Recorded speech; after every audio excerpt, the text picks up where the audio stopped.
official Riot Games Corporate EMEA Championship. Everybody round here, know we get hype. Everybody round, everybody round, everybody round, everybody round, everybody round, everybody round, everybody round, everybody round here, know we get hype.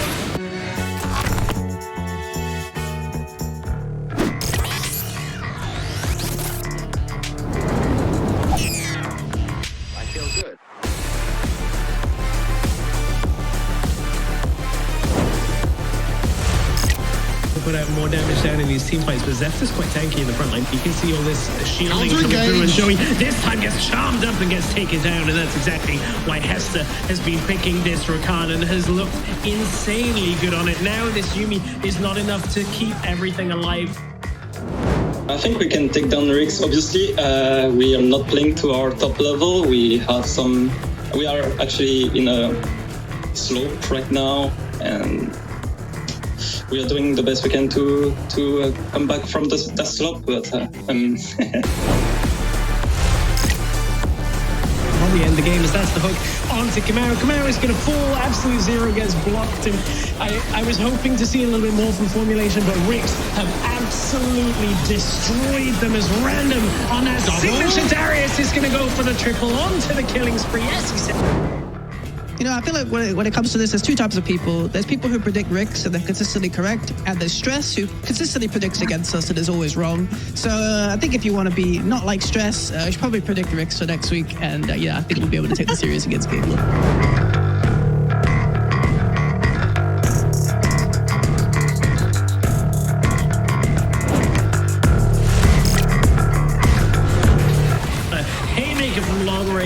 Is going to get Mullet the kill.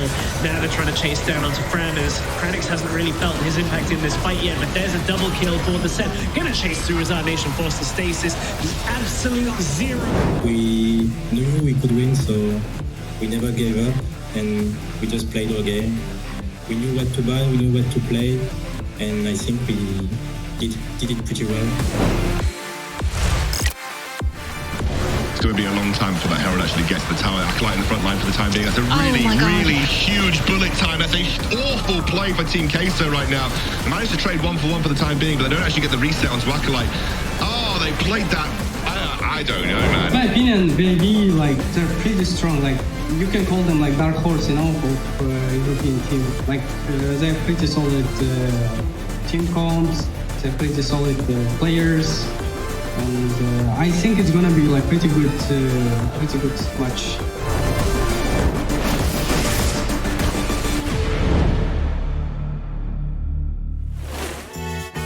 It is time to get our main event, basically, of this bracket underway. Although apparently I'm the one that's the target of RIX at this point. The Snitch has decided to set his sights on me. He should definitely be focusing on Game Lord a little bit more. I'm Stress, joined up by Stuart, and this is it. RIX versus Game Lord. There is a ton on the line here. Of course, the winner of this series will advance to the finals on Sunday to earn that spot towards Barcelona. And Snitch, you know, you called me out for not predicting RIX and saying I'm always wrong. Well, today I predicted RIX, so if I'm wrong, then, you know, that means, Stuart, your prediction is going to go through as Game Lord, the team that you think are going to come out ahead from this. I guess I'm the one that's turning my back on RIX. I mean, I think I predicted for RIX for the whole tournament, but I feel like this series is going to be really, really close. I mean, both these teams have made it all the way now to the upper bracket final. And it's just one more win now, one more series to go to that grand final. And if you win the grand final, you get to go to Barcelona in May. So a lot is at stake in this series. Yeah, that direct seed is really, really important. And getting that advantage going into the last day of games is going to be a key thing. We'll see whether there's one pick that might rear its head. Let's head over to Hells and see what he thinks is broken as Hells this week.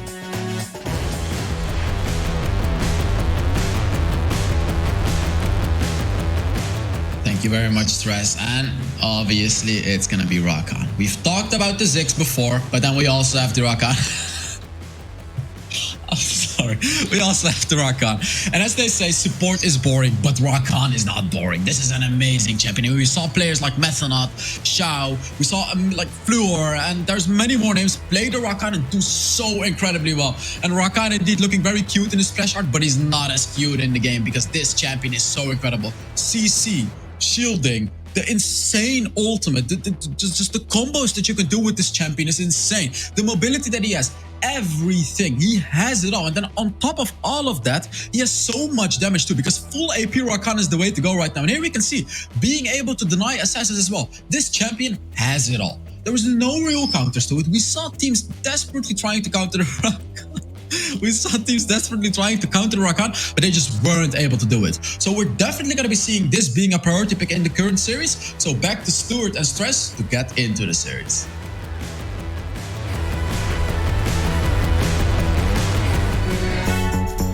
Hells is so much in love with Rakan in game right now. He's got him locked up. That's that chirping. It's not his bird in the background. That's Rakan in the cage, chirping away. Rakan's had a big impact in our first series of the day.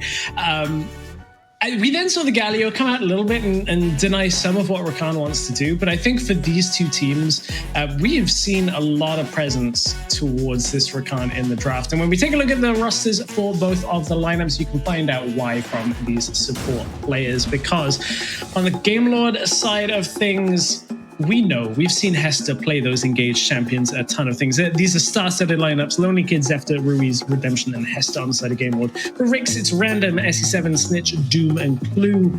And while Clue, I think, is a little bit less likely to go towards the Rakan, it certainly is still within his wheelhouse.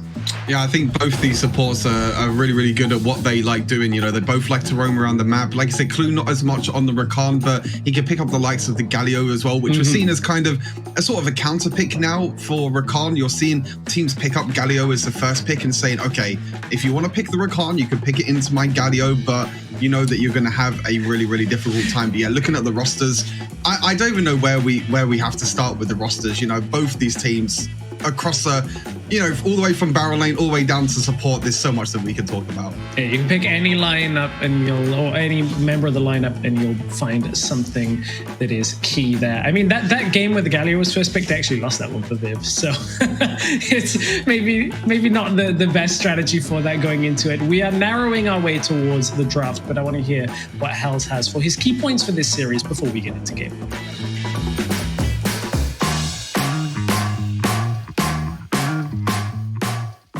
Quickly have some key points for you guys. I don't want to hold you too long for this game, so let's get through it very quickly. These are the two big titans of Europe, Game Lord and RIX, right? This is it. Like, this is how big it gets. This is Game Lord against RIX. And then the priorities that these teams have is the Ziggs and the Rakan. It's the same as the other teams, Ziggs and Rakan. And as Stress mentioned, Clue not as much on the Rakan, but definitely Doom on the Ziggs. This is going to be a pick or ban champion, like first pick or first ban.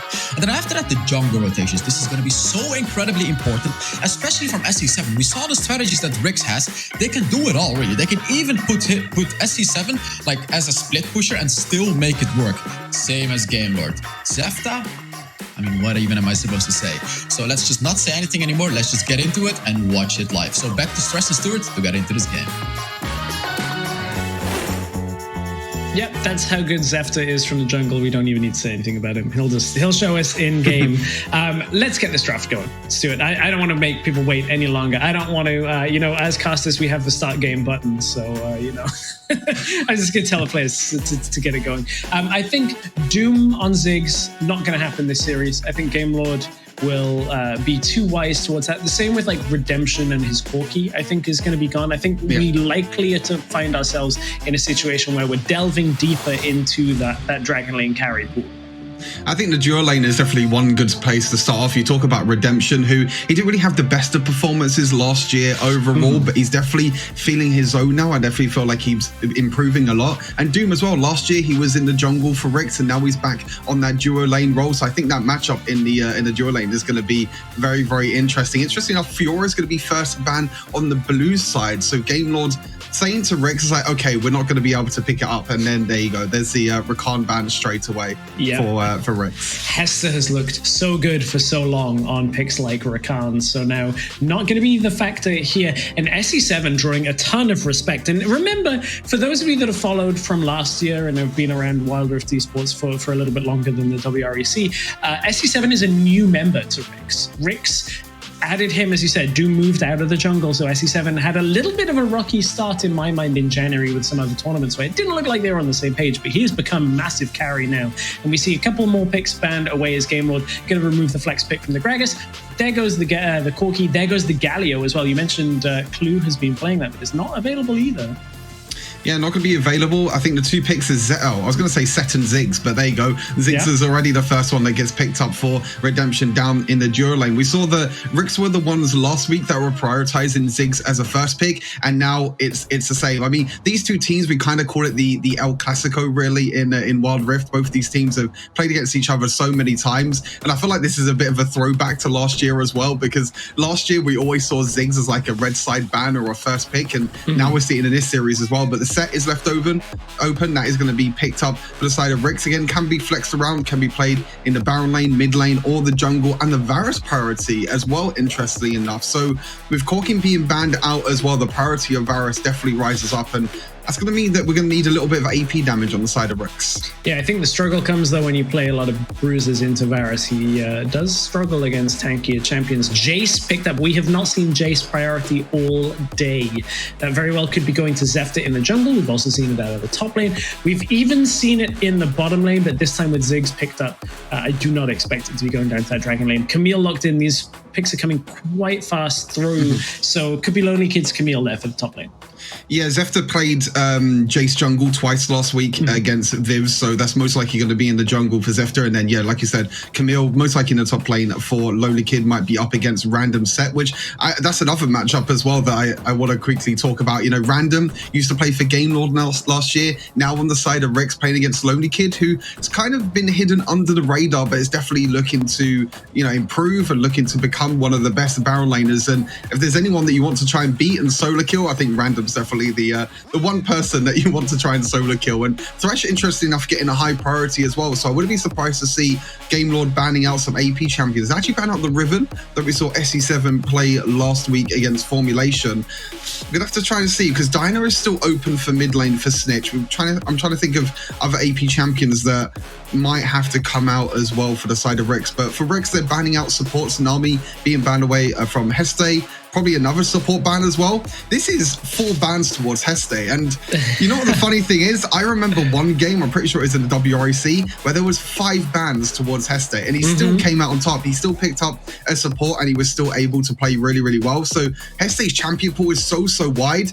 And it just shows that even if you ban out Heste, it doesn't matter what he'll pick, he'll still be able to perform really well. I wonder whether RIX will go early game here with something like Lee Sin or Kha'Zix. So I guess Kha'Zix kind of has good mid-game priority. I was going to mention the Ahri as one. And the reason I see this is like Jace is pretty low tankiness, so is Ziggs. And if you charm somebody like Camille, she will die fairly quickly compared to like a full tank.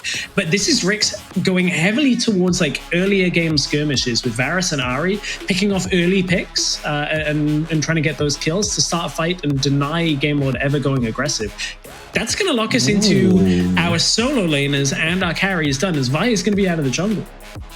I really like the Vi pick here, because Vi can lock down the Varus, can lock down the Ahri as well, even though she does have her ultimate. The Vi can, still follow afterwards, and Alistar being picked up. This is really, really heavy engage. I mean, we spoke about it before. A Unit Hells actually spoke about it before, kind of with the combo that Ziggs has with Vi, with Camille, and Game Lord have that combo as well. With Alistar on top of that, there's a lot of heavy engage, and I feel like there's just going to be a lot of team fights in this game, because on the side of RIX as well, they got the Varus ultimate, Chain of Corruption, they got Hook from Thresh, the Charm as well from Ahri. So both these teams want to fight, and the Kha'Zix, as you mentioned, is going to be the last pick here for SE7. But Ahri's quite an interesting pick. I don't really see Snitch play Ahri too much in the mid lane, so I'm really interested to see how that works out. It looks like it's going to be against Ruiz's Jace as well in the mid lane. This feels like they're all inning for an early game advantage, and basically saying we just have to win early game and then close the game out with the likes of a Kha'Zix. Like, this team comp can have later game damage if RIX like get enough gold to just kind of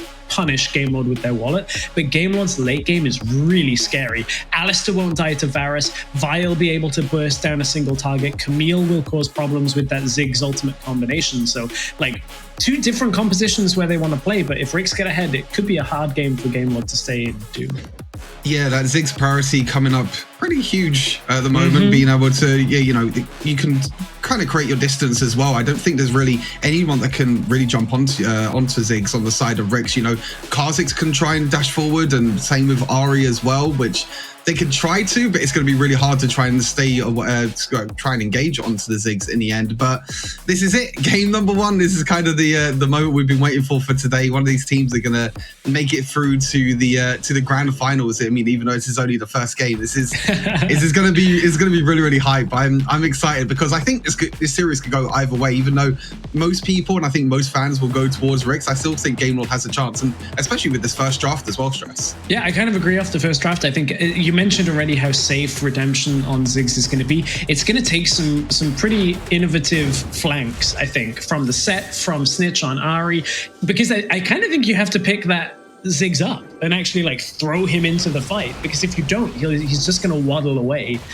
This is our first game of our upper bracket finals. It's Game Lord versus RIX. These 2 teams are fighting for the first spot in the grand finals on Sunday. And this is a matchup that we have seen many times throughout the esports scene for Wild Rift here in Europe. And it's 68% of the crowd think RIX are going to take it. Yeah, RIX fans coming out. They're coming out in their numbers as well, 68%. And Random versus Lonely Kid, I spoke about this. I spoke about this a little bit. And it's going to be a really, really interesting matchup in the Baron lane, because both these players are 2 of the best Baron laners, and I think you could probably say that about the entirety of both these teams. I think the jungles as well as Zefter and SE7, which, as you mentioned, SE7 at the start when he came into RIX was a little bit shaky, but I feel like with all the practice that RIX were able to get, with all the scrims and all the tournaments, that SE7 has definitely felt a lot more comfortable recently, and it's going to be really interesting to see him on this Kha'Zix, which you don't really see too much for him, but I'm sure he'll be completely fine. But it's going to be hard to try and split up the members for Game Lord to try and get that isolation damage for Kha'Zix. Random was forced to recall already and had already used his honey fruit from a top lane exchange, which Lonely Kid's Camille has been pretty difficult for players to deal with. We expect that Random, as being regarded as the top Baron laner in our league, should be able to play these matchups out. But you can see Lonely Kid's early game already having presence, and he's got wards around there as well, so they know that there's no way of SE7 getting up into this top lane too easily. Clue may very well be roaming. He's just recalled from bottom lane, is going to head towards top lane and try and make something happen up there. But that vision control is already very strong through top side for Game Lord. I mean, you can see already, I thought Hester was doing the same as well, but he's going to go to mid lane. But yeah, Clue, and you can see, like you mentioned, all this vision control that Game Lord have on the top side of this map, 4 wards on the top side of this map. So it means that even though Clue's going to roam, they're going to know he's there. Yeah. They're going to know that, there's nothing to do. And there you go. He's just going to recall, and he's just going to go back to base and go back down to the Dura lane. So unfortunately, they weren't able to make a play, but really, really good vision control by Game Lord. I quite like this from Game Lord, because we see this quite a lot from teams now, where the support likes to roam around to the mid lane, to the Baron lane as well, because if you can get these AD bruisers ahead, and because you're playing these mages and these long range carries like Varus, like Ziggs in the Dura lane, you can leave them by themselves. And you can see Clue is still not going down to the Dura lane. He's now in the mid lane. Hester going to the mid lane as well. And it's like I'm watching River Shen or something, and this River Thresh instead. He's just roaming around. He's just like, I don't need anything at all. Do we have that to look forward to with Shen release on 3.1? Please no. I mean, it's fairly telegraphed though in this exchange from Clue. Is like, Lonely Kid is feeling his oats. Like, he's already forced a recall out of Random. He's like, I'm ahead in lane. Don't worry, I've got this. That's where the support's definitely going to go to. But damage comes out onto Ruiz from Doom, as both bot laners have swapped, or I should say one has, as we still see Redemption down in that bottom lane. A bit late to the swap on the side of Game Lord with the Ziggs, but they know that Jace can hold that lane just as well. Yeah, I think it'll be fine. I mean, you can pair Jace up with Alistar completely fine, and Ziggs can do really, really well against Ari, just clearing the waves and just playing passive. You do have to be careful as the Ziggs. You might get some sort of, Spirit Rush onto you and the Charm as well, so you do have to be a little bit careful of that, but 4 seconds until the Dragons and the Herald, and it is going to be Infernal Dragon as well, but looks like it's just going to be a handshake. SC7 and Snitch are around at this Dragon, so that's going to be the Infernal Dragon looking to go over for the side of Game Lord, but now you can see that Game Lord are focusing on the top side of this map. They're going to go for the Herald. They're going to try and shut down random. They might try and look to get this Rift Herald straight up in the Baron lane. It looks like they are just going to do that. 3 members now up in the Baron lane. Clue is here though, just in case. Yeah, I think RIX will probably back away from this. Surely they won't just take this engage. Although Game Lord are going to back away too. They've read that Clue's up there as well. In my estimation, I think that's a really important first Infernal going over to RIX, because they will run out of damage eventually. Yeah, they will struggle to break through, like you said before. The the Alistar, the Vi as well. When he gets a little bit, she gets a little bit tanky, and you don't really have a lot of late game damage on the side of RIX unless they get a pick with the Chain of Corruption or the Charm, and they can follow it up afterwards. But if they don't, and if they wait until the late game to have a team fight, when you're against the likes of Jace, Ziggs, Camille as well with the lockdown and Vi with the lockdown, I feel like the game will definitely have a stronger late game composition overall. And Clue, I'm pretty sure he's not taken any waves at all for like the past for the past 3 minutes. I'm pretty sure he's been right. I mean, same with Heste as well, to be fair. They're both just roaming around, and it's kind of like having a second jungler in a way. You can see it as like that, which is I've mentioned this before, but I really like how supports can make these plays. And Ruiz forced to flash out, charmed in land. Flay does first blood, goes to Clue. He says, through the waves, I'll just take the kills. Yeah, that is going to be first blood over to Snitch in the dual lane. The first tower does go over to Game Lord though. I'm pretty sure they didn't use the Rift Herald as well. It seems like they didn't use it at all. And now they're going to look to try and rotate to the mid lane, maybe use it. Yes, Zephyr didn't even use a Rift Herald, so they still have that available if they want to keep that for maybe the next Dragon. They can keep it and they can say, okay, we're just going to use Rift Herald in the mid lane. Are you going to defend the mid lane, or are you going to go to the Dragon? You see that happening a few times, especially now Game Lord have the first Dragon, the first tower, and RIX not being able to kind of counter that with the tower of their own. So a little bit of a lead for Game Lord. Even though they did lose first blood, they still do get the first tower gold for their team. Yeah, it was a big ultimate out of Redemption, using exactly how they need to. Cut the wave, deny the push on bot lane, and say, okay, you got to kill, but that's the end of that story. And Game Lord have actually got themselves a pretty significant gold lead off that tower play in top lane, and that's a big benefit. Like, they have a Camille that scales well into the late game. Ziggs does fantastically, and we've seen how Ziggs can have that punishing ultimate late on in the game. Already about 500-ish gold ahead on the Ziggs. There's a big difference in top lane. 12,000. Jeez, I can't do maths. Numbers are 1,200 gold. Yeah, 1,200 gold between these top laners, and that might only get worse now as Game Lord are going to be pushing down into that bottom lane turret with the Rift Herald. RIX need to maybe get something going in mid lane, but Lonely Kid and Redemption are a little bit too safe here.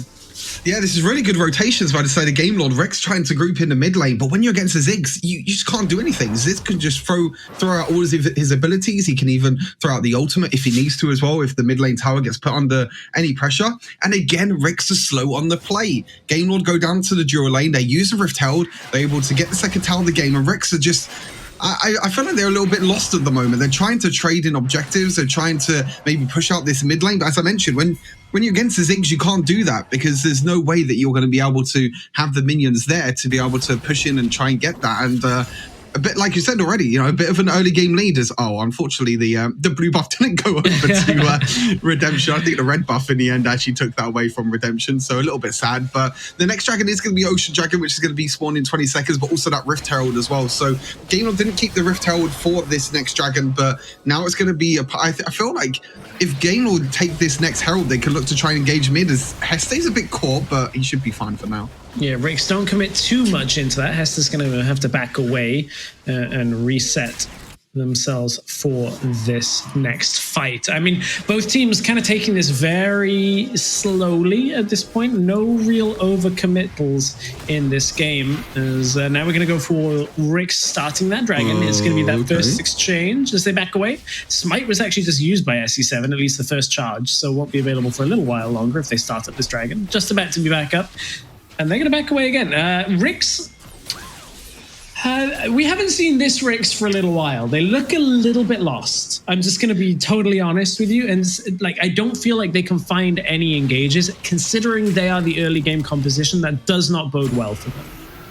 I think it's just the pressure of these two teams as well. I mean, if you win this series, then you go all the way to the grand final, and then you kind of just need to win one more series, and that's it. You're in Barcelona for the finals in May, and you can see the RIX are, like you said, it's kind of not normal RIX. So this is a RIX that's playing a bit more safe. As Clue looks to go. Oh, great Charm. Oh, Charm does land. Chains of Corruption doesn't, and Lonely Kid backs themselves away. That'll open up Herald for RIX. But look, meanwhile, in the bottom side, wow, that damage is already coming out from Redemption. Bottom side, they've already started up the Drake, or they had, but they're going to back away. GameLord do not want to overcommit into this, considering that they would be in a very rough position should they lose a fight here and lose another objective. It would likely be mid tower as well. Yeah, it looks like the GameLord are going to start this because they see the RIX have gone back to base, but their pings are coming in, the attacks are coming in as well. Even though they lose this dragon, they might look for a team fight. Kha'Zix uses the Herald mid, but I don't think they can even get anything from this mid lane. They haven't got the minions there. It's going to get pulled back and headbutted away. RIX just have not been able to find anything that they need here. They're trying to get it done. Rift Herald down to 400. Flash Charm is huge though from Snitch, and in goes the engage as Herald charges the tower. SC7 has fallen to begin this one, and Doom has evened it up with 1 kill, and Hester now. A Charm doesn't quite land, but the damage does. They've got Redemption. Have they got enough to finish these kills? 500 health left on the tower. RIX rush it down. They're not quite able to get the execute onto Hester, and they will back away, but RIX just about get the objective they're looking for.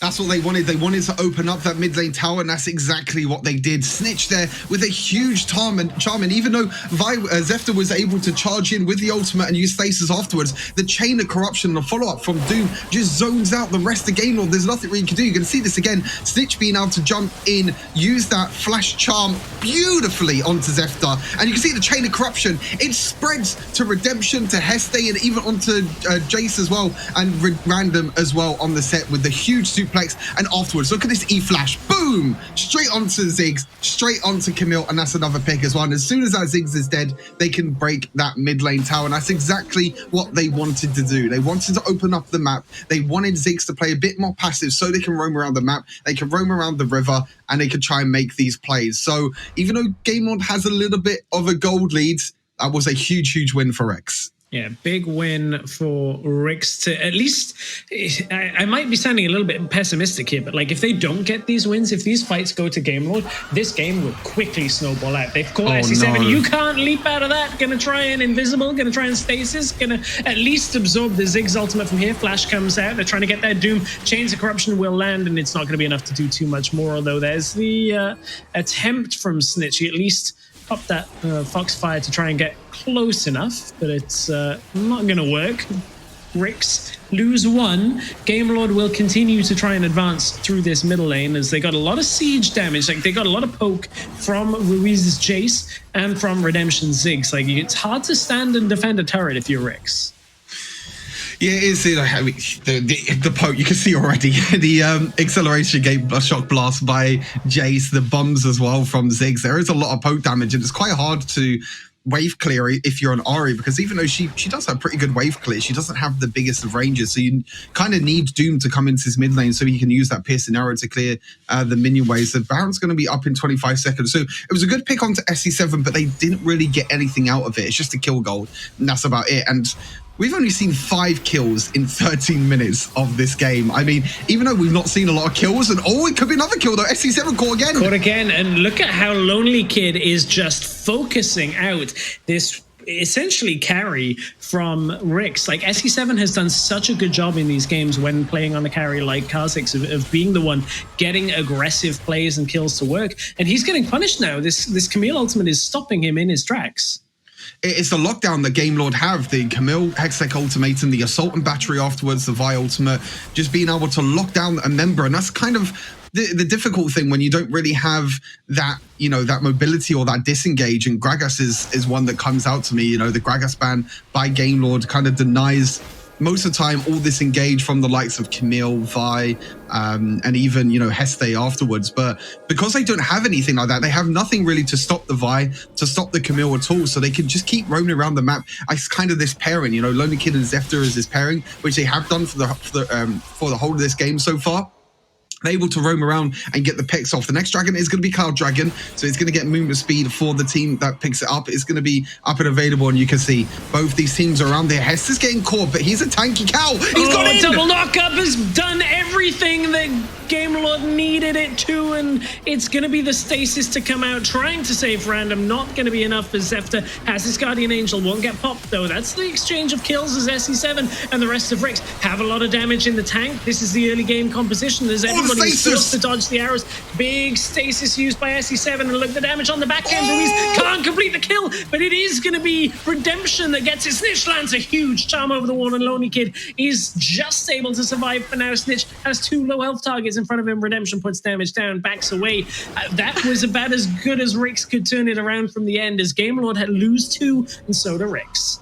Oh, that was such a close team fight. It was back and forth throughout the whole team fight. You can see the initial engage by Heste was huge, but Random with the follow-up, with the suplex into the backline, but he was just too low, and there was nothing really else he could do. But the charms by Snitch throughout this whole of the fight. Unfortunately, the Chain of Corruption does miss, and it was a counter engage as well by RIX, but SE7 a little bit close, but look at that. SE7 stops the Hextech ultimatum with the stasis. It's just League of Stasis at the moment. Everyone's using stasis. Charm onto Hester. Random on the side doesn't quite pick up that first kill, as Vi is the one to get the kill credit, and RIX are going to have to back away. They need Doom to be healthier. He doesn't have his heal, and look, everybody on RIX is low health. Last fight, Doom did a great job of keeping himself in a secure position. RIX, however, lose 1 and will lose this dragon. They're going to lose the dragon. There's going to be 2 dragons over to the side of Game Lords, and honestly, overall, Game Lords have done quite well to shut down SE7 as well, because normally you see Kha'Zix as the sort of champion to do it, but when you look back at this replay, again, Snitch dashing in, trying to get it, but look at Heste again on this Alistar. You can ban 4 champions against this man, but he will bring out whatever it takes, and he will be able to do a great job. And Heste, insane engages. That's twice now he's landed the headbutt pulverize onto multiple members on the RIX and allows them to engage. And again, it's RIX trying to look for that initial engage. At first, they landed a charm onto Heste, which then he followed up. Again, they tried to land another charm. And I feel like that's kind of the comp that RIX have kind of built themselves here. They need to try and look for these picks. They don't want to get into team fights because you're against the likes of Camille, Jace, Ziggs. They need to look for like a charm, Chain of Corruption, a hook or something so they can try and get the pick. But at the moment, they can't do that because Game Lord are doing so well. They're rotating around as a team and kind of as this pairing as well, which is what Zefter and Lonely Kid has done to shut down Kha'Zix. And Kha'Zix is 0-4 at the moment. He hasn't been in this game at all. Currently about 1,000 gold behind, but you know, you look across the board, this game is basically even. There's basically not even a gold lead, and this is what we expected from the upper bracket final. This is what we expected from these 2 titans. They're going in again, he misses! Doesn't hit from Snitch, and I mean, the thing is, Game Lord with the better scaling, though, with the gold lead they do have, is significant because it means RIX are forced to try and make plays to come back into this. Even though it feels even, I feel like Game Lord are on the way to closing this game, as Clue doesn't land a lot of the crowd control, and one of the reasons for that is like Doom has reached that point where he's about as strong as Varus can get. Every item from here is not as significant when the enemy are building armor. Like, we already have 2 armor items out on the Alistar. We've got some Death Dance coming in. We've got a Sterix on Vi, a Guardian Angel already. Like, all of these items are making it more difficult for Doom to kill people quickly. However, Hester is the one maybe caught out here, or is it not? Because Snitch is going to be forced maybe to get back out of this fight. There's the suplex to come through. Well, I thought it was, but it's not quite as I thought Random was going to go for his Ziggs ultimate. Doesn't quite get the kill, and Doom is on the back line as SE7 may very well be caught here as Ruiz. Can they complete the damage? Oh, SE7 sidesteps the damage, but it will get taken down. Doesn't have any way of surviving, and this game has all been about Game Lord really punishing SE7 and making sure he's never available for objectives. Yeah, exactly that. And again, they catch out SE7, which I'm not really too sure why he was there in the first place. I think it was in the enemy jungle. I'm not too sure if he was trying to catch someone out in the end. But again, another great stasis, this time by Snitch to deny the Hextech ultimatum from Lonely Kid, and just afterwards trying to land the charm. But you can see both these teams, the micro play, the reactions as well from both of these teams to land the status, to hit the stasis button as soon as Hextech Ultimator comes down, or flash at the perfect time, or the dodges or anything like that. Something that you expect from these two teams. But at the moment, it is SE7 that is struggling in this game. I think he's 0-5 now, I think he is. And interesting enough, even though SE7 is not alive, GameLord are not risking this. They know that they have the late game. They know they don't need to take any risks of taking a Baron or anything like that. So they're just going to keep farming up and, you know, keep scaling with this Jace, Camille, and Zixcon. Yeah, I wonder whether it's something we talked about coming out of draft of like RIX needing to find flanks so that they can kill Redemption and try and get the Ziggs out of the fight. And I wonder whether that's why SE7's pathing Wait, they're doing Baron so wide. They're going to try and rush it down. There's no vision. Random and SE7, are they stood behind? They are. Okay, so really importantly here, the way that they're positioned, although Random now repositions himself, there's a way of taking Baron with taking less damage. SE7 might die! Yeah, SE7 gets left alone in the pit. Miscommunication from these two as RIX, and now dropping low enough in this fight. And I mean, Game Lords are on the Elder Drake as well. That's Hester picking up one kill, as that's half health now on Elder Drake. Clue and Doom are going to have to dual damage from the back. And finally, the combination onto this Varus is going to be exactly what Game Lord need to lock Doom in place. 4,000 health on this Dragon is going to get shredded down. We've reached the point of the game where Game Lord can easily cut through RIX, and Game Lord are likely to take a game 1 in this series as they have taken the Elder Drake for themselves. Elder Mountain as well, so if it was hard to kill RIX already and hard to kill Redemption, it's gonna be even harder now. And RIX tried to go for a sneaky play, but Heste again, MVP for me in this game. You know, he's landed multiple combos in this situation as well. He 1 versus 3 stops RIX taking Baron. He's like, okay, I'm just gonna jump in. I'm Alistar. I'm really, really tanky. Uses the Proto Belt to flash, to dash past the set so he can headbutt afterwards, and this was just that little skirmish as well. But we saw that the stasis reaction wasn't there for Doom. If he stasis just a little bit earlier, he could survive the Ziggs ultimate, he could survive the Hextech ultimatum, but unfortunately he does it just a little bit too late. And it's just scrappy from RIX. This is not the RIX that we know. This is not the RIX that we've seen before. It's just a little bit all over the place, but we're gonna try and get another fight here, but oh yeah, it's just they're too far so ahead. much damage. Game Lord's comp is completely online from here, and despite the fact that Game Lord only have mid-wave pushing in their favor, RIX are trying to hold on. Redemption is you know, so unbelievably low as RIX. That might be enough. I mean, you have to always be careful of this Varus when you're low health. Wave pushing top and bottom. Is the side lane wave control enough to hold RIX in this game?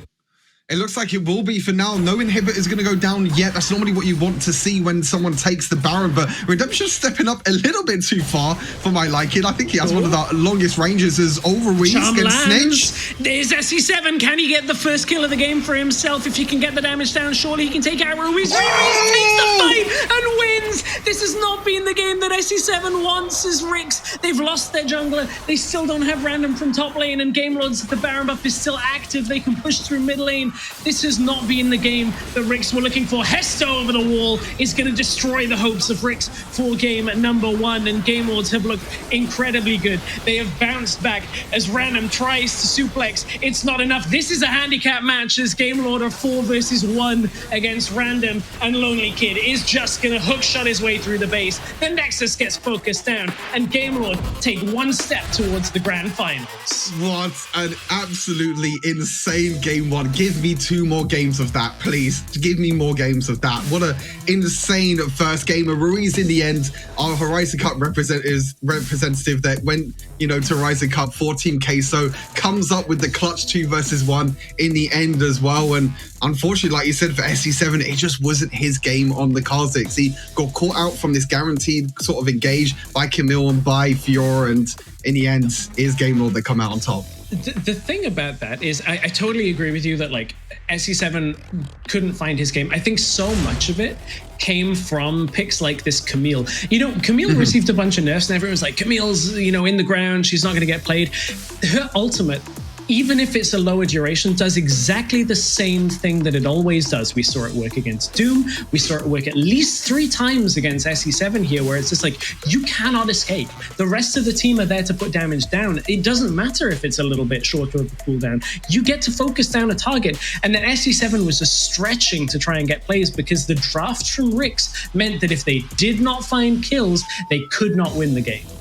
And that's exactly that. And I spoke about it briefly before in like a key points section. I think it was last week, about guaranteed engage and how easy engages can be as well. When you play the likes of Camille and Vi, it's just easy to play champions. You just, well, I was going to say click a button, but it's not really clicking a button. It's more, you know, pressing your thumb on the screen. But when you can just do that with the likes of Camille, with the likes of Vi, and just lock down the single target, and in this instance, and in this game, it was SE7, and this was the 1v1 in the end as well by RIX, the 2v1 onto Snitch and SE7. But yeah, when you have this guaranteed lockdown from the Camille, from the Vi, and then you have the follow-up from Ziggs as well, which is that first pick priority that we spoke about, and Hell spoke about it as well briefly in key points, this priority on Ziggs that we're seeing rising up and up throughout the entire WREC, and you can see the stats in the end there as well.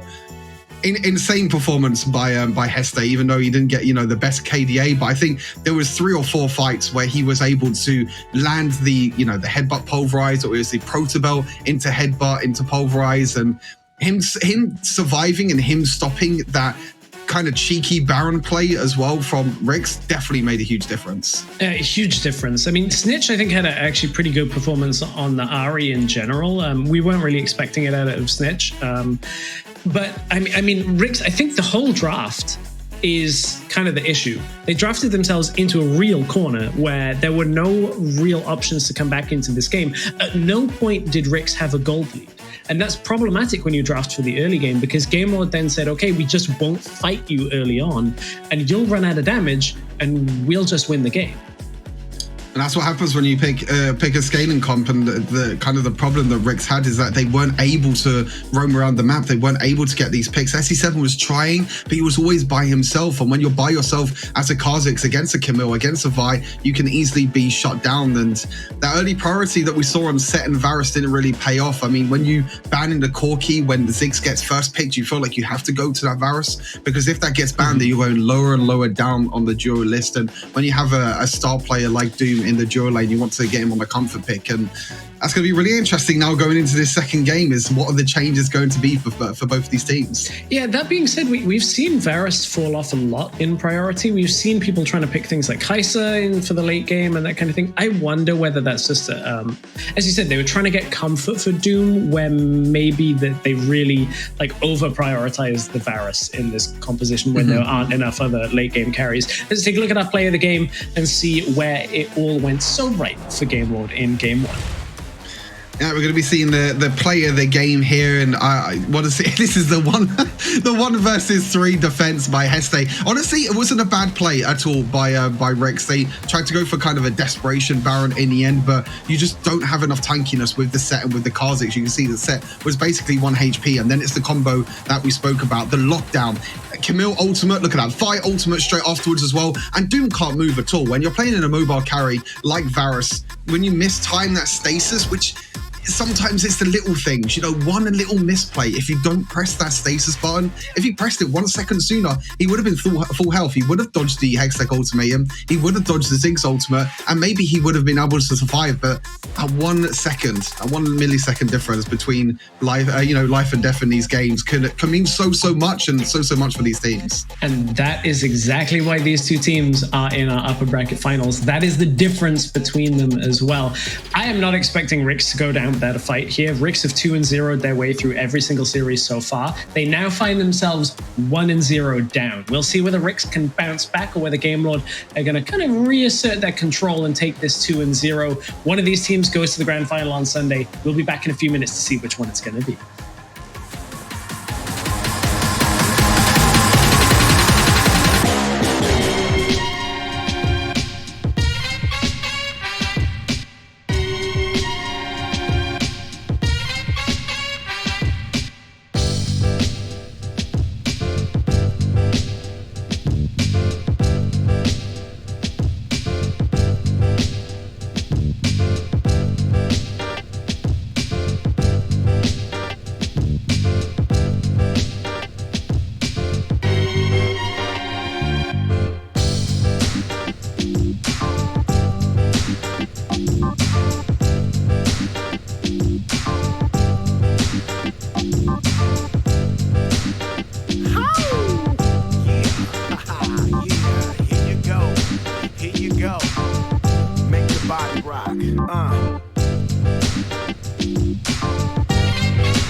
rock.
You ready?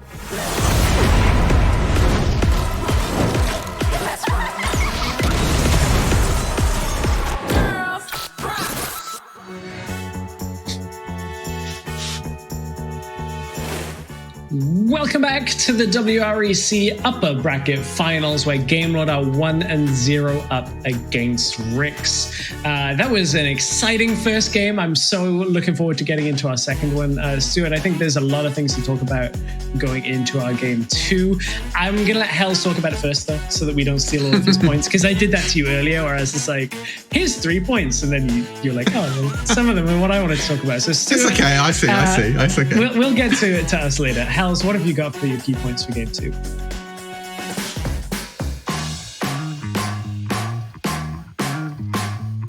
Thank you very much, Stress. So I have a lot of key points. First of all, both teams had great rotations. Even though RIX lost the late game, both teams did a phenomenal job in the early game. And GameLord just did a little better because they were able to get those turrets, etc., etc. And then I want to talk about Snitch. He did a great job starting teamfights. We saw very early on in the game, with those charms, he was able to easily catch off an enemy and get a massive advantage in teamfights.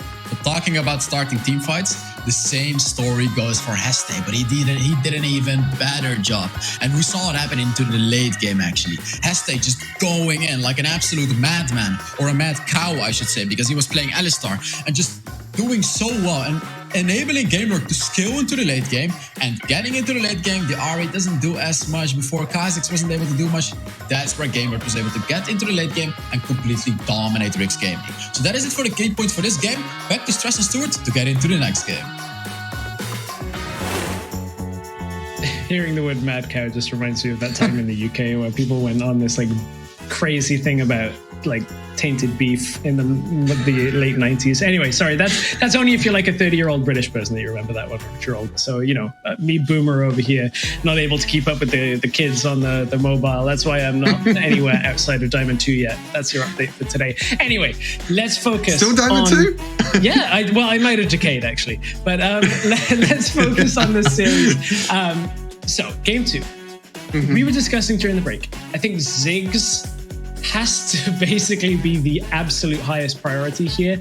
And we were talking about what if RIX choose blue, and they have done.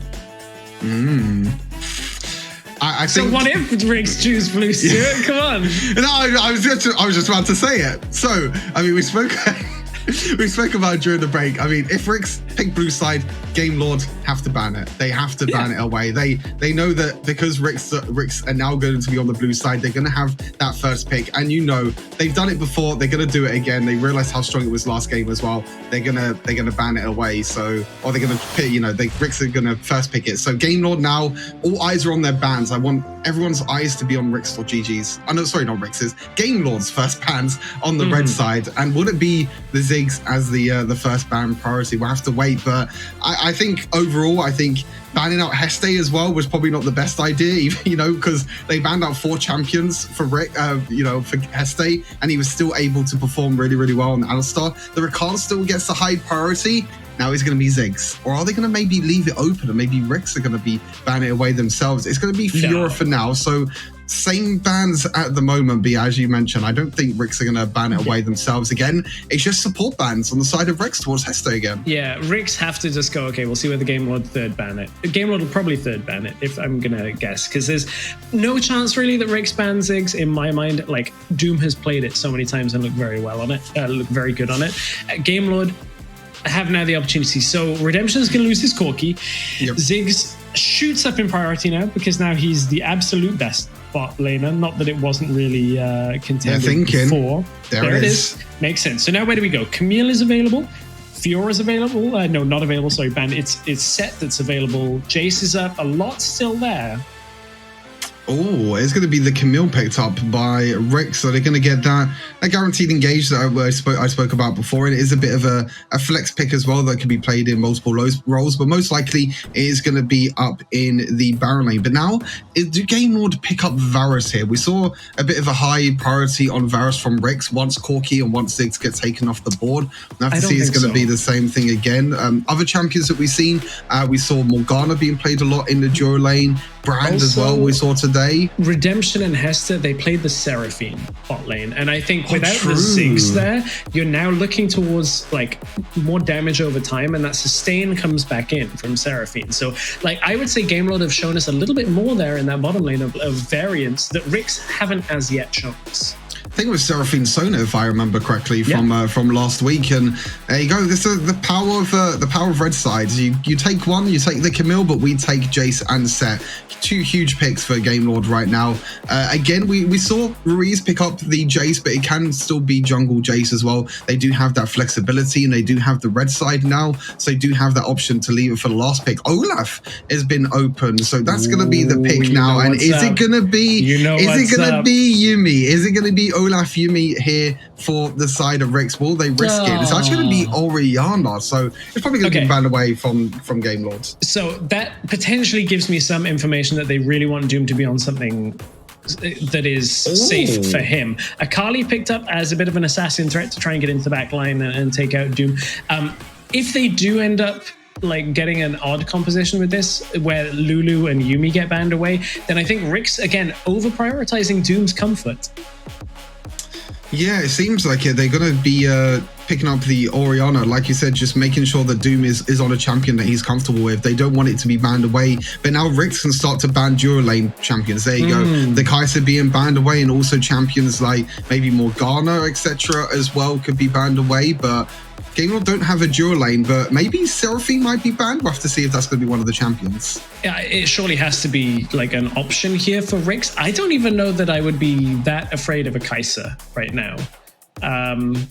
We'll see. We'll see how the rest of this draft goes. This Game Lord Lulu has to be the ban. There it is. It comes through too strong with that Olaf. So now Olaf, I mean, what do we go towards? A Nami, something like that, which is not great, or do you go with further engage to come through? Either way, Olaf is not going to have that big potency that we've seen. And I actually think Olaf has struggled a little bit when we've seen him in fights when there's nobody else to start the fight for him. They have a Camille to do it this time around. Yeah, they do have the Camille as helping hand for Olaf, but I feel like you don't pick Seraphine here because I feel like Olaf with the Ragnarok can just run onto you, and the lockdown from Camille as well. It's going to be Ari. Hold on a second. So is this the Jace bot lane that we've seen once or twice? We've seen it only in a handful of games. This could be Jace in the bottom lane, Ari mid lane, Akali top set support or jungle. We're obviously going to use that red side flex to see where the set ends up going. That's the only time the most sensible thing from now that I can see. Yeah. We've only seen Hydro play Jace AD carry like ever. I think ever in Wild Rift Esports in Europe, we've only ever seen Jace being picked by Hydro. But now I'm really interested with this Game Lord draft. We'll have to wait and see what the last pick is as well. Like you said, it could be the set support as well. It could maybe be Arin. Oh, it's an Akshan. That's going to be Akshan mid, it looks like, for Snitch. And a very, very interesting pick. The problem is, you don't know who you're against. That's kind of the problem with RIX at the moment. You actually have no idea. It could be Ari, could be Akali, could be Jace, could even be Set as well.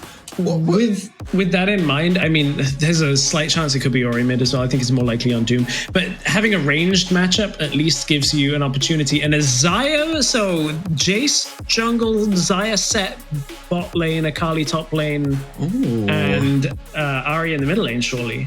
So I think that is going to be it, yeah. The Xayah obviously gives Game Lord a little bit of late game security and ability to kind of reposition in team fights, but it's a different comp. It's a little bit squishier than you'd typically expect. 4 squishy champions coming through for Game Lord.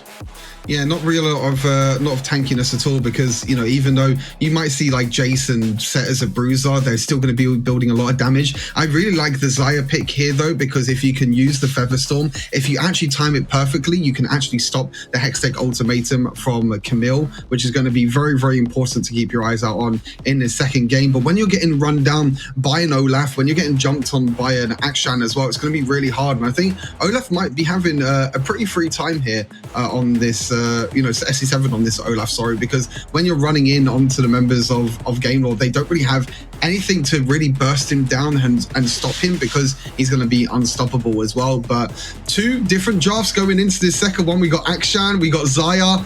We're going to be having another great game. I can't wait. What do you know? When Ziggs isn't available, the game changes drastically. It's almost like the champion should probably get nerfed again. As Ziggs has really reared his head here in Europe. There's a ball delivery system with that Olaf paired with the Orianna there as well. So RIX, if they can get these team fights to work for themselves, they might be able to get a lot of work done there. Game Lord versus RIX. Game 2. Let's see where this Game Lord draft is going to drop. It's as expected. Lonely Kid taking that Akali in the top lane.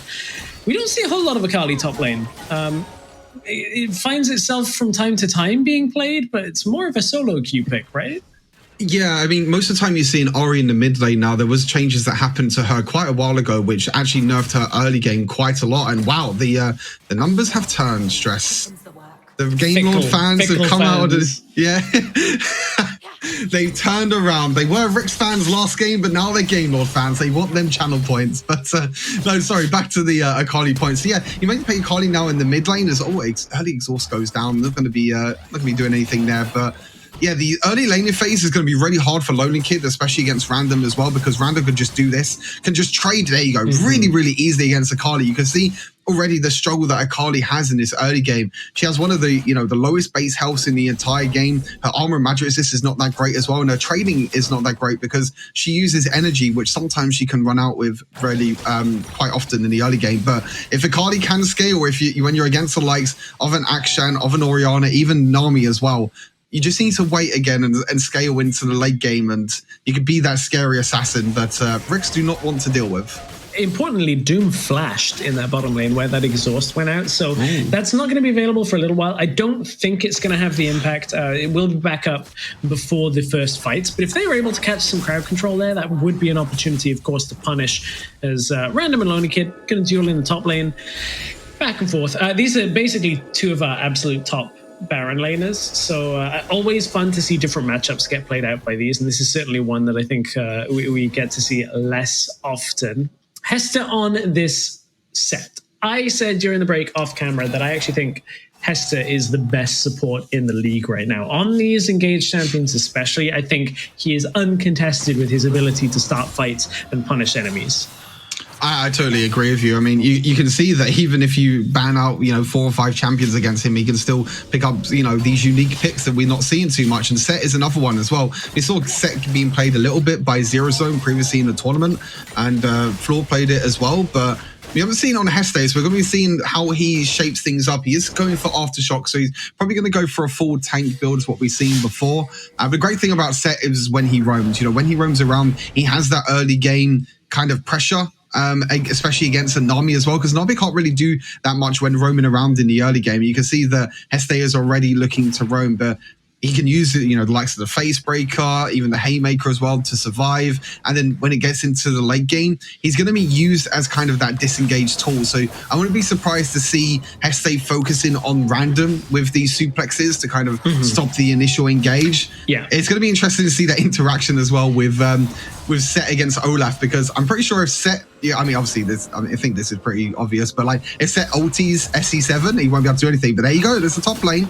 Yeah, no suplex available yet. Random is caught in place. Random backs away. And they can't quite find that kill. They're going to try and get damage down, and he has to step off the honey fruit because it's too easy to telegraph as RIX. They defend the dive top lane, and there's one thing actually, as you were talking through that hang on a second. Snitch. That Snitch dropping very low. Ruiz doesn't quite get the kill. 5v5 fights. Game Lord are going to want to avoid those later on in this game, because there really is no way of starting the fight, but RIX have a ton of ways of ending it. Yeah, I definitely agree with you. I think both teams, they don't really have like this kind of ease of engage as what I spoke about in the previous game. You got Random's ultimate, but other than that, it's pretty much all skill shots across the board for both teams. So it's going to be really interesting. It's going to go down again to these little decision-making moments before these two teams. And now the Dragon and the Herald have both spawned. It looks like both teams are kind of hovering around mid lane at the moment, trying to get that mid lane priority. And it looks like it's going to be Game Lord that go towards this Dragon. They are going to start up, but RIX do have vision. So now do they decide to contest this Dragon, or do they just trade? It looks like they're going to contest the Dragon, but I'll be honest, I think they're too late. Yeah, RIX are late on this. Clue is going to need to somehow land some crowd controllers. There's a tidal wave going through. That's a big shockwave, but the damage is not there for Orianna yet. Axe shot ult from afar picks up first blood for the sniper, and Game Lord back themselves away after picking up the Dragon, and 1 kill to start this off for RIX. Yeah, Game Lord going for the objective control again, being able to easily pick up the Infernal Dragon as Ruiz. That's not where you want to be. Bubble misses though. Yeah, they don't get the crowd control. In goes George of the Jungle himself there as Snitch swings into action and can't quite get anything on top of it. That is a huge shock blast from Zephyr, putting the damage down as Snitch has to back away to survive for himself. And Game Lord are going to go back-to-back on objectives here. Yeah, they're going to get the Dragon. They're going to get the Rift Herald as well. Like you said, the acceleration gate shock blast is so huge. Even this early on in the game as well, it's absolutely massive. And SC7 as well needs to be a little bit careful, but he's fine. But I haven't really spoken about, Ruiz on this Ahri. I think Ahri is like his most comfortable, one of his most played champions. And you can see that he feels so comfortable when he is playing champions like the Ahri that he can use as this initial engagement as well onto RIX. And he was able to get a few picks there, but nothing really too crazy. But yeah, like you said already, two objectives going over to Game Lords, and then now it's on the side of RIX to see what they're going to do to respond to that. Yeah, we'll keep our eyes on that next passage of play. Random bought a Hex Drinker, by the way, when he backed. So opting out of the usual Camille, just like rush Trinity Force and see what you can do, to, okay, I just need to survive against Akali, and she probably can't kill me. She has no Ignite. She has no real way of cutting through both Random's passive shield and a Hex Drinker and all of the health. So Random already preparing for those engages in the side lane as Clue's gone up to top lane. Rift Herald is popped in the bottom lane to try and push it down. I mean, the race is already won by Game Lord, but RIX are going to try and rush it at the same time. Yeah, they're just going to trade objectives. But again, I feel like RIX are just a little bit too slow. And it looks like they're even going to go for a second tower as well. And with Snitch only down here, he needs to be a little bit careful. But they're just going to take 2 towers for this. Yeah, Snitch was forced to flash there. Essentially knowing that if he gets caught, it's even worse because they can keep pushing at least a little bit through, maybe transfer that pressure towards that middle lane, as that was where Doom was clearing it out. It's a tense game for RIX. Of course, if they lose this game, they are going to be knocked down to the lower bracket. Gamelord will advance to the finals, and this is already a 3,000 gold lead for Gamelord. And once again, it's not like the Gamelord composition doesn't have late game here. The Xayah is always to be feared late game. Yeah, the Xayah, you got the Jace as well. That's also scaling. Even Lonely Kid as well on the Akali. You do have the late game scaling on the side of Gamelord. RIX also do have a little bit of. I feel like the scaling is kind of even-ish. I mean, I don't know if you really agree with that, but I think it's definitely a bit even. I think Orianna definitely does scale really, really well, but Gamelord still have late game scaling as well. So again, it's going to come down to it. But yeah, look at this. It's already a 2,000 goal lead again for Gamelord. I feel like both of these games, they've been the one. House, spoke a little bit about these early game rotations, but it's Gamelord that have been the ones that have been proactive, and RIX are trying to be reactive play style, but it's just not working out for them. When they're the ones not being proactive and making these plays, they're just one step behind the pace. Yeah, I feel like the Gamelord have kind of picked up a little bit of pace the last few weeks. I think it was Redemption in an interview that said we're not quite where we wanted to be, but we're getting there. Whereas RIX, I think, have looked very strong for the first 5 weeks. This is looking a little bit more towards the RIX we saw at the very beginning of the year, which was a RIX that couldn't find the plays to make a lead happen, and then couldn't come back into a game either. Ruiz is going to come over the wall. Shock Blast is going to come out to try and get some damage down, but it's the Ocean Drake going down to Gamelord. And I mean, we have to look a little bit towards the itemization. We have to look towards where things are going. For the late game, Redemption opting heavily into wave clear. This is one area that Xayah does have a little bit in her kit, but that is a very fast hurricane. Yeah, I was going to mention that. I mean, there's quite a few items which are quite interesting in this game. One of them being Runa's Hurricane, which doesn't really work too well. There was a situation before, well, I'm talking way before now, I'm talking like PC League, where like Hurricane used to work with Xayah's feathers, so you can get like multiple feathers out at the same time, but it doesn't work like that. So it's a really interesting pick, but we don't have time to talk items, so there's going to be a fight. Yeah, Herald has already gone down to RIX, and they're going to try and get away from this fight. As into the backline goes Lonely Kid. They're getting damaged down as Hester may very well be caught, but it's the first kill going over to Gamelord. Comeuppance comes through, and it's going to curve around. Snitch gets the kill around the wall, but can't quite get some more. Although he stayed alive. Can he actually take a 1 versus 3? Round and round he goes. Where he stops, only RIX knows. And it's going to be Gamelord taking the fight. Oh, Snitch nearly outplayed the hell out of Gamelord. Doom is the only member of RIX alive. Gamelord have managed to win the fight. They lose the Rift Herald and get the turret top lane.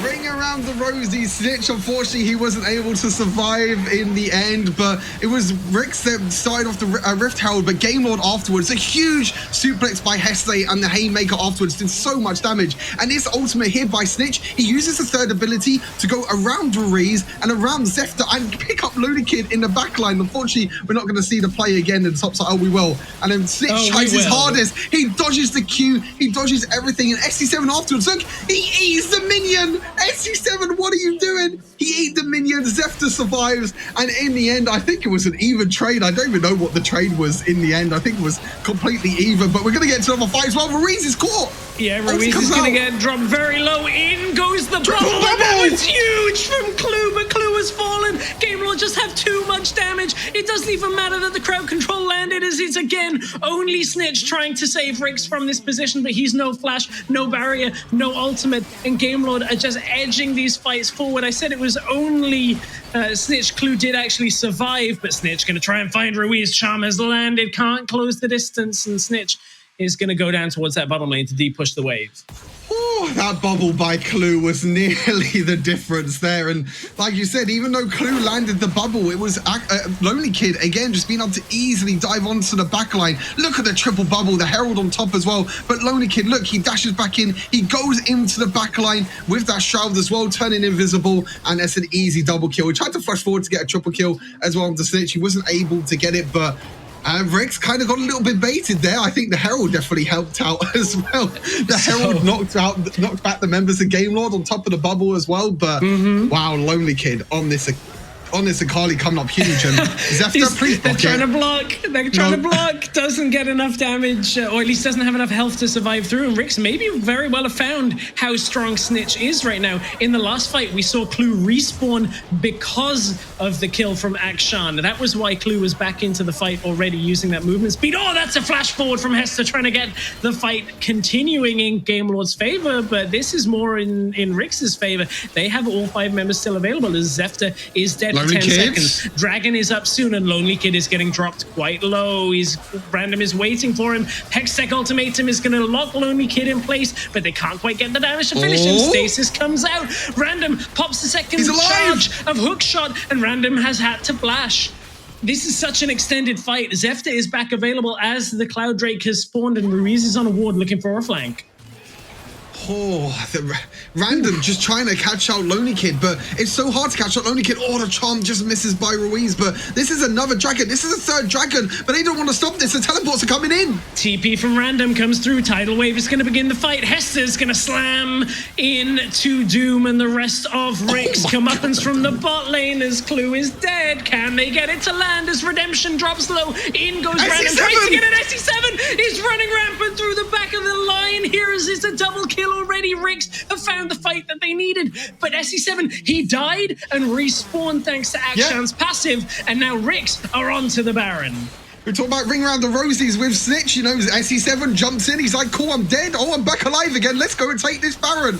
Akshan's passive coming in, completely clutch here for RIX, and that was the team fight they were looking for. Huge flash by SC7 to get on there, and interesting shockwave in the end. That's kind of rude for Baron. I wouldn't really do that to Baron. I think Baron's quite a nice person, you know, in my opinion, but RIX in the end, I mean, Game Lord still have the lead, but that's what they wanted. I feel like this Baron, I don't know if they're going to take much with this Baron, but this is just to stall out Game Lord, because at the moment, Game Lord are just in full control of this game. We're going to look back at SC7, jumps in, double kill, even with the exhaust on top of him as well. Just the true damage that's coming out as well. And there you can see, he's dead. Oh, he's back alive. You know, he's coming back from base again. And we're seeing the squishy targets from Game Lord get chunked through now. Like, RIX have so much damage in their kit that really some of these engages that Snitch has been taking on like multiple members, it's only Stasis that has kept them alive long enough that they don't just get run through this entire fight. That 3 versus 1 on top lane with the tower,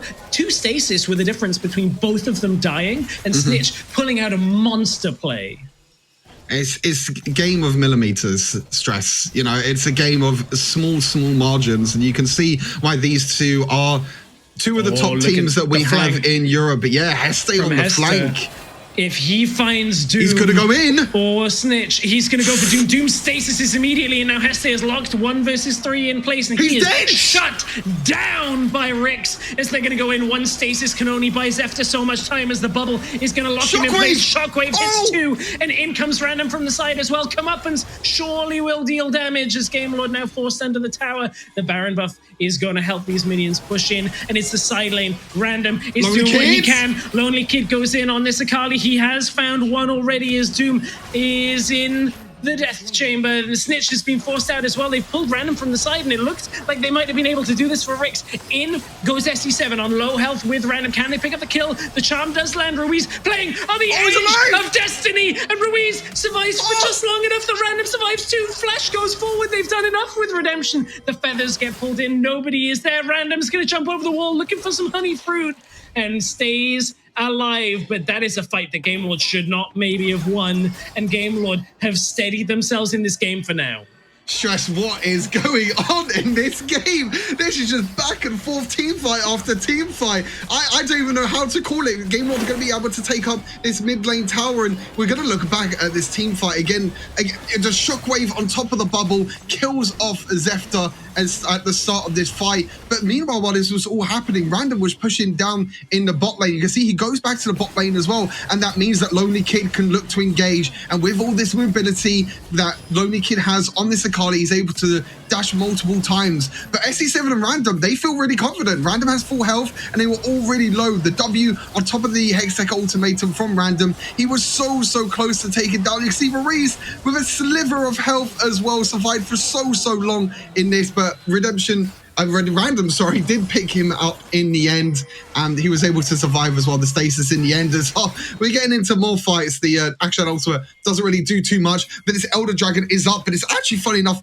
RIX have control over this river, even though they've been behind throughout the whole of this game. They actually in the river themselves, and now they're going to look to try and get a pick. And it's important to block this Elder as well. That's a Ragnarok going from Zefta. Look at where Random is, though. It's so far away. I don't know that this is the right fight for RIX to be looking to take. Shockwave is going to eat through some of the damage there as his Redemption forced to back away. Did not pop the Feather Storm yet, though, and Game Lord have been forced back away. If RIX turn for this Dragon, maybe they can deny the Elder here, as Game Lord need to push back out mid and look to get some health for themselves. But look, this is dying quickly. Charm doesn't quite connect. That's a rare miss from Ruiz as RIX have peeled away from the Dragon comeuppance. He's going to eat through the front line. Ruiz cannot tank some of that damage up, so they balance it between Zefta. In they go, trying to find Hester. He's been forced to flash out over the wall. Shockwave is going to connect as it was back available once again. Random survives through the damage, but look how healthy Snitch is. I think that has to be one of the factors for Game Lord, that if they cannot get this Akshan out of the fight, then everything that comes in Game Lord's way first may get undone very quickly. Teleport comes through. Game Lord are going to rush this down. RIX have not been able to get that Dragon down fast enough. No one's dead. No one's dead at all. And Game Lords, they have the health advantages now. The poke from Jace, but the Dragon resets, but Maurice is going in. Tidal Wave comes through as Random drops low. Hextech Ultimatum is going to get suplexed back out of him. Random is in no man's land. Lonely Kid shrouds himself up for long enough, but he will get dropped eventually by SC7. Random somehow survived. I was focused on the bottom side of the fight, but Random has made his way out and looks like he got a kill. That's the Akshan Ultimate. Dragon's going to be the tank on that one. As Game Lord, they're going to start this up.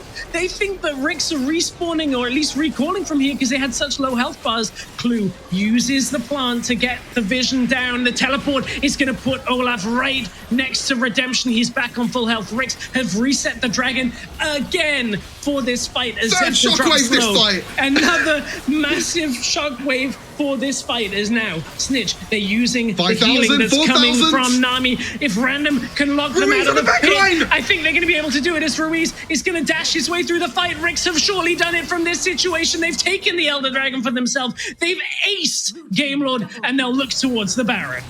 Oh my God, Stress. Okay, I'll let you take a breather after that one. My God, that was a full 3 minutes of team fights. In the end, Doom used Shockwave 3 times in that entire team fight. It just shows you how much you can get with all this ability haze. But Lonely Kid's going to try and stop this Baron, but I don't think they're going to be able to get in the end. And RIX come back at the Lonely Kids. Yeah, Lonely Kid was trying to get to top lane the quick way, and now he's going to find out the quick way to being killed here, as Lonely Kid, his comeuppance is sealed with a far kill from Snitch. Baron minions will push through now. It's only a matter of time before RIX, with the 19-minute Baron buff and also the Elder Drake, should be able to close this out.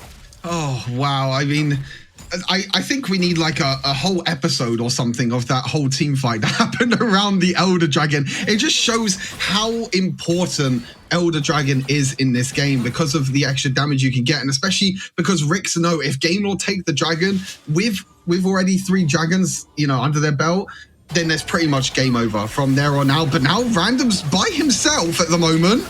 Yeah, on this Camille, his Guardian Angel is not available, and He's Ruiz dead. will punish him. Is that the mistake that Game Lord need to get back in this game? They got Baron minions coming through mid lane. They should be able to push through as long as Doom doesn't overextend. Oh, that is a massive, massive play as Snitch lands the damage down. Trying to go in aggressive as Hester. We've seen him do that so well, so many times, but this tower is going to fall. That inhibitor is down in the middle lane, and RIX, surely that's the advantage they need. It's still tooth and nail from Game Lord. They will fight RIX for every single advantage, and we are dead even on the goal 21.5 minutes in. Dead even on gold, pretty much dead even on kills as well. 18 kills to 17. This game can honestly still go either way. Even though RIX has taken the Elder, they don't have the extra dragons there to support it. You know, Game Lord have the Infernal, they have the Ocean Dragon, they have the Cloud Dragon. Honestly, if anyone's taking Gathering Storm this game, they've got so much value. I mean, Doom maybe or something. I mean, someone has to be taking Gathering Storm. Imagine that. A key moment here is I think SE7 just resold his boots to pick up Stoneplate again. Now, obviously, Olaf Ragnarok means that he can't get suplexed, but like a mistiming on those ultimates may come to cost RIX. Yeah, May, and interesting enough, Camille's gone for Wit's End. You know, there's plenty of magic damage on the side of Game Lord, and the magic resist is coming in thick and fast for the side of RIX. You've got Force of Nature, you have another, I think it's called Spectre's Crow or something like that. The last item, Cow, that's the one. Yep. For Olaf, so plenty of magic resist. Wit's End as well for Akshan, so they know that the main threats of this team is going to be the Akali. It's going to be the Ahri in the end as well. You can see that overall, it looks like the advantages are definitely over to RIX in terms of items. Stuart, we're Baron flipping for this game. It's Oh, 30 no, don't say seconds that. for it to come Oh, up. Shockwave And missed. this will be a 23-minute Baron. Again, referring back to Jinko's video, of course, the Baron buff gets stronger on what it gives you. AP and AD scales throughout the game. So by the time we get to this point, it will be like game ending for a fight if that goes down before. But look, there's no other objectives to take. RIX can't crack the base in the other lanes. Game Lord, all they have to do is focus out this vision around Baron, and it's the only thing to play for. This really will be a 50-50 as long as Game Lord don't get caught out by some random mistake. Yeah, they're looking to try and get the vision control at the moment. Random is by himself, and this is honestly just going to be a complete ARAM right now, but it doesn't surprise me at all because, like you said, there's no dragons left. There's going to be no dragons for the rest of this game now. It's just all on this Baron. You can see that both teams are just posturing around this Baron. They're going to try and get some vision down as well, but it's Random the one that goes in. Tries to find Redemption, but he actually gets Ruiz at this point, and Ruiz drops very low. Redemption does as well. Doesn't quite land a bubble from Clue as SE7 is all the way into the backline, cannot connect. Look at the shooting! He's been run all the way through the base, and SE7 is going to drop. RIX, they got to kill him to Hester, but that is Random picking off Lonely Kid. Maybe that's enough. Maybe they say screw the Baron, get the win. Flash forward out of Snitch, can't quite get the damage down. And They can't do it. They can't do it. Surely they got to push bot lane in instead. Surely they got to push one of the other lanes. They were diligent, recalling to push the lanes back out. And maybe this is where it pays off. Snitch's wave clear is high, as is Doom's. They can't take Baron as well because SE7 is dead. He overextended, but it's gonna be RIX trying to end it. Oh, Shockwave picks off Redemption because he didn't have Flash, he didn't have an ultimate, and that means he doesn't have a chance at winning game 2. That's it. Redemption down, Game Lord down in game 2 as RIX have found the second inhibitor of the game. They will find the Nexus as well and take us all the way to a game 3 to determine who's going to our upper bracket finals. I can't think of a better way to end today and end this best of 3 series. We're going to a game 3, and oh my God, Strat, how do you sum up that game? I don't know how you sum up that game at all. I think you just have to watch it back over and over again because there's little decision making moments by these two teams that made a huge difference. And RIX, in the end, they make the comeback happen. We're going to a game 3. One of the most tense games we've seen so far in WREC because Game Lord was so far ahead in the sense of like they were really at a point to win this series 2-0 and finally the RIX composition came online in the way that they needed it to, and from there it got very difficult for Game Lord with this squishy comp to actually survive through a lot of the damage. And we find ourselves at this spot where like around this Elder Drake we had about a 3-minute long fight by the feel of it. I mean, this fight around Elder honestly lasted a lifetime. I felt like I was just watching the same thing over and over again. You can see that even though these are replays, these are basically from like in the space of 2 minutes. But in the end, this Elder Dragon was so important for both teams. You can see how much Elder Dragon can do and how much RIX.GG kind of focused around the Elder as well, because they know if they lose it, the game's pretty much over. And they're able to get it. They took the Baron as well. And this was kind of the last team fight as well. Random on this Camille and the Nami wave as well in the backline. Clue doing really, really well on this Nami. We mentioned that sometimes it could be a little bit of a struggle as a Nami, especially as a squishy member against the likes of Akali. And look, Lonely Kid here, he's trying to face check the Baron, but actually I don't even know why he's face checking the Baron. They have vision on the Baron, so I don't know why Lonely Kid stepped forward there for some reason, but that was kind of the difference. And at the stage of the game, we're looking at 45 plus second death timers, and in the end it is RIX that end up winning this game. But it was not easy for them, Stress. It was not easy for them at all. Not at all. And I mean, I think it's a bit of a bounce back for SC7. He got focused out so hard in game 1 by Game Lord, just like picking him off. That last fight, even though he died, it was all coming from a flank. You can see 7, 5, and 9 on the game. So much of his economy went into different boot upgrades this game. It's like teleport, stasis, stone plate, bring it all back. But overall, I think Ruiz had so many moments in this game where he held Game Lord in. And look at that gold graph. That shows you exactly how this game was. That as soon as one team started taking a lead, the other would pull it right back. Other than a little early game moment in favor of Game Lord, and honestly, I thought the game was potentially done there in Game Lord's favor. I think we all thought, I think everyone thought at home as well that it was game over, but you can see that the gold lead there was just about, 5,000 gold, which in Wild Rift is, to be honest, not really that much, to be fair. And you can see the RIX were able to come back in the end after some crazy plays around objectives. And we have to play the game coming up, Stress. I have no idea. It could be so many different things. I hope it's not the long 3-minute thing, because we could be here all night if it's the long 3-minute fight. But we may be here a while. Oh, it's the last fight.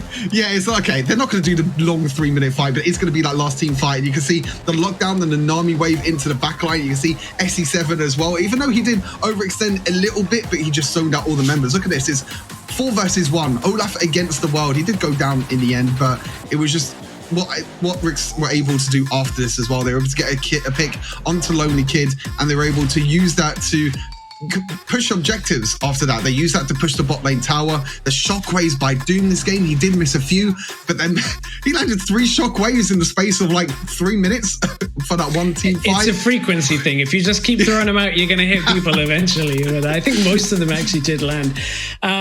We have a lot to talk about, and we have a lot to recover from in between game 2 and game 3. If I could ask for a longer break than 3 minutes 30, I probably would right now, but that's all I'm going to get. So 3 minutes 30, we'll be back here very shortly for the final game of our upper bracket final. One of these teams is going through to the grand finals. We'll see who it's going to be. We'll be back soon.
Frozen over. stuck in time, out of breath in my mind. Is this how it will be when you promise this, you and me? Could it be us? Could it be us till forever? Till forever, forever us? Could it be us? Could it be us till forever? Till forever? Say you'll be mine. Say that you will, say that you will. Say you'll be mine. Say that you will, say that you will. You will always be the deepest part of me. Heavy hearts healed in time, memories stuck in mine. Never believed I'd start again, that our search was at its end. Could it be us? Could it be us till forever? Till forever? Say you'll be mine.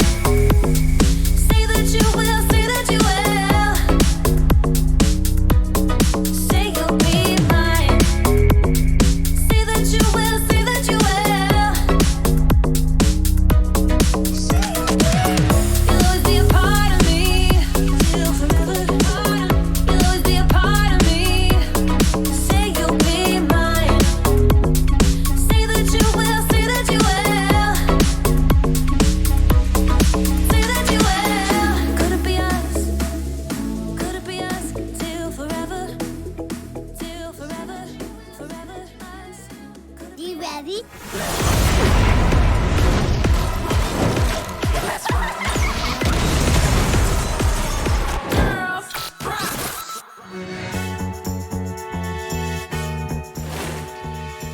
Welcome back to the final game of the upper bracket here for the Wild Rift EMEA Championship. We've been tracking these teams through a 2-bracket system for over 5 weeks now, and it is down to a single last game between RIX and Game Lord to figure out who is going through to the grand final. Stuart, I know we've barely caught our breath. There is so many things we could talk about from that game, but I think we'll leave it at Game Lord to pick blue for this last game.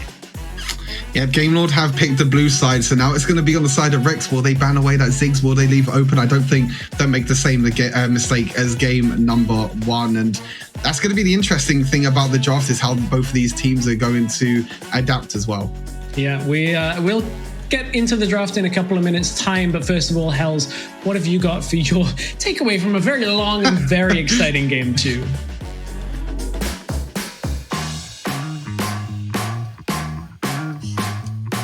Yeah, stress. I tried to make only a few points. It was hard, but let me get into it. Doom skilled hard into the late game. As you guys mentioned, using 3 Shockwave ultimates in the late game in one team fight.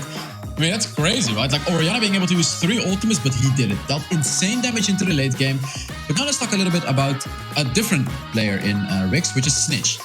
RIX was very aggressive, and why? That's because Snitch was on that Akshan.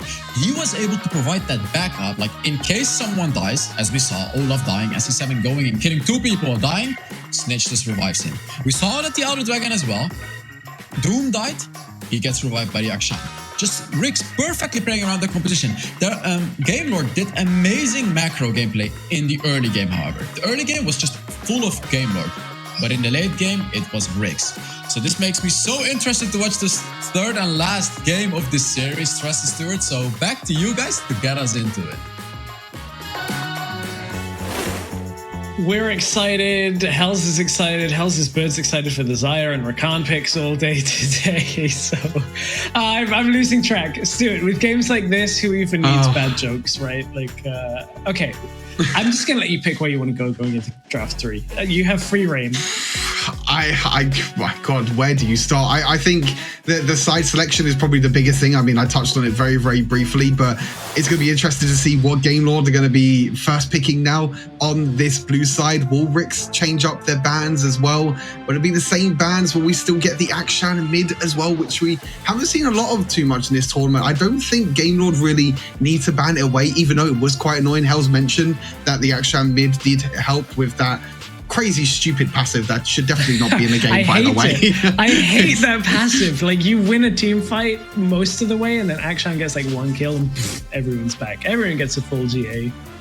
Yeah, they all get revived, but yeah, we're gonna get into picks and bans for game number 3. Game Lord on the blue side, RIX on the red side. For now, it's gonna be the exact same bans. For now, we're gonna be Fiora being banned away, Rakan being banned away as well. And if this is gonna be the same as last time, it's probably gonna be Galio banned from the side of RIX. Olaf now being banned away from Game Lord. So instead of Olaf in the previous game on the red side, they banned Ziggs instead, which left Olaf open, and Game Lord were able to, RIX were able to pick it up. But now RIX are banning away Corki, so they're going to leave a ban open potentially for Ziggs this time. It's going to be a Ziggs ban, right, on RIX's side of things. Like, you have to look towards that. Game Lord going to ban the Gragas. We've seen it flexed so much on red side, so no surprises there. Yeah, Ziggs banned, Rakan banned. Where does that leave us? Camille priority, I feel Galio. like Lonely Kid. I feel like Camille has done too much work in this series from the top lane that I would rate it personally over the Galio. Okay. Yeah, I mean, I totally agree with you. Yeah.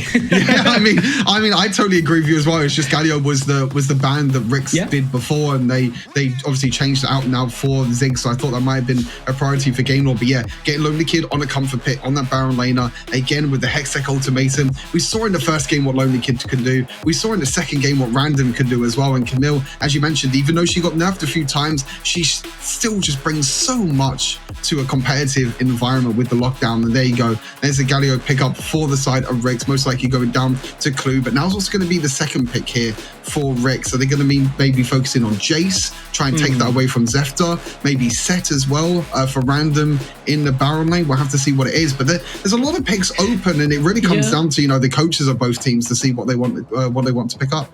RIX have put a lot of priority into Doom for being safe. Yeah, and I was about to say, do they over prioritize again into this Orianna? And they are going to go that route. They obviously, I think there were a couple of picks there that could have got banned away. They might have been forced off of a Senna, off of an Orianna. So they're like, let's just pick up the Orianna now, get that. I mean, it shows you, I would say, a weakness of RIX without actually seeing it in game. When a team drafts heavily around one player, around a small number of champions, it normally means that's a player to focus out in the draft when you can. However, Game Lord haven't gone that route in this draft. But that's information for these best of fives coming tomorrow and the next day. It's the type of info that can win you a series. I think the main thing as well is, Heste with an early rotation on Alistar. He wants that heavy engage this game. But I think the Orianna pick is, I definitely agree with you that it's definitely a priority pick to get Doom on a safe champion. But I think it's also denying away from Redemption as well, because we've seen Redemption, how good he is on Corki and how good he is on Ziggs. And when he doesn't have these champions, he falls back to Orianna, and a Jax being picked up now as well. These are some interesting early priority picks. Alistar early priority, Jax early priority as well. Something that we're not used to seeing in the series. Do Game Lord still have to ban Yuumi? Now, Galio is likely going to Clue, but there is a world where Snitch could play it. Depending on the matchup, and having red side would allow RIX to flex it. And Yuumi Jax is pretty disgusting when it gets into the game, especially with like an Orianna and a Galio. Yeah, I think that's too strong, right? You have to give that a little bit of respect. Yeah, I think you can even like maybe ban away potentially Lulu again, even though the problem is kind of that Game Lord have right now is that they know that most likely this Galio is going to go into support, but you need to ban away these champions to deny that possibility. Even it's kind of like, I guess in a way, wasted bans for Game Lord, but they know they have to do it in a way because they know the potential of that Yuumi Jax combo is there. I mean, I don't think they're going to ban Lulu here for the second one. They might be trying to ban potentially like a mid laner instead, or maybe like Set. The Set. Yeah, the Set is open, and it will be the Set as well. But yeah, kind of a wasted ban, but a really, really nice, you know, drafting by RIX to kind of make that option open. Darius here, would that make sense? You've got 2.5 melee champions in front of you, and we're talking about random here. We need a top lane matchup against Camille that at least is safe enough to pick here and can't really get countered. I guess it's Garen or Darius I'd be looking towards. They could leave it for the last pick as well. They could pick their mid laner up here. It's going to be Garen. So this still could be mid lane Garen, depending on what they do. And this is a great thing about Red side, is that even though you're picking this Garen, it could go up in the Baron lane, it could go in the mid lane as well. This really depends on what matchup RIX are going to find out is going to be their mid lane matchup, because if they're against, you know, the likes of, I don't know, any sort of range mage in the mid lane, then Garen definitely does struggle. They have banned away the Diana, they have banned away the Ahri as well. So we're looking for potentially a mid lane, and Seraphine being picked up. That's going to be a redemption pick for maybe a mid lane pick as well, actually, for Reese. Interestingly enough, the composition right now doesn't have good ways of avoiding Seraphine ult, and has a lot of desire to go in right on top of the Seraphine, which is where she succeeds with that ultimate the most. So that potentially, we've seen Redemption and Hester play the Seraphine combinations already. So now it's going to be a Vi. That means Zefta's going... Yeah, Jace mid, Camille top, Vi in the jungle. So now Snitch gets to have his pick of the choices towards that mid lane matchup, should that Garen not be going there. Yeah, exactly. And this is a great thing now for RIX. They can decide whether they want that Garen in the mid lane against Jace, or they want the Garen in the top lane against Camille. And instead they're going to pick Renekton. So they're actually just going to leave it completely wide open. This could go either way. If I was to predict, I think it would probably be actually, no, I can't even really predict, to be fair, because they've both played Garen, they both played Renekton. I think Garen will probably be in the mid lane, but I feel like Renekton is. Yeah. I feel like Renekton is more of a random sort of champion where you have the AD bruises. We don't really see random too much on these tanky champions like Garen. But yeah, as you mentioned already, Seraphine now going to be in combo, with the Alistar, and this combo you don't really see too much, but it's great that you can go in with an Alistar and you can ulti on top of that as well. Kind of the similar way that Seraphine Rakan works, which we've seen a few times in the WREC. They also have the lockdown from the Vi, they have the lockdown from the Camille again, and they have the combo that they kind of had in game number 1, where instead of Ziggs now, they have the Seraphine, which can still do a lot of damage, maybe not as much as Ziggs, but especially with the ultimate as well, with the charm that can keep extending if it lands onto any of the rest of Redemption's team.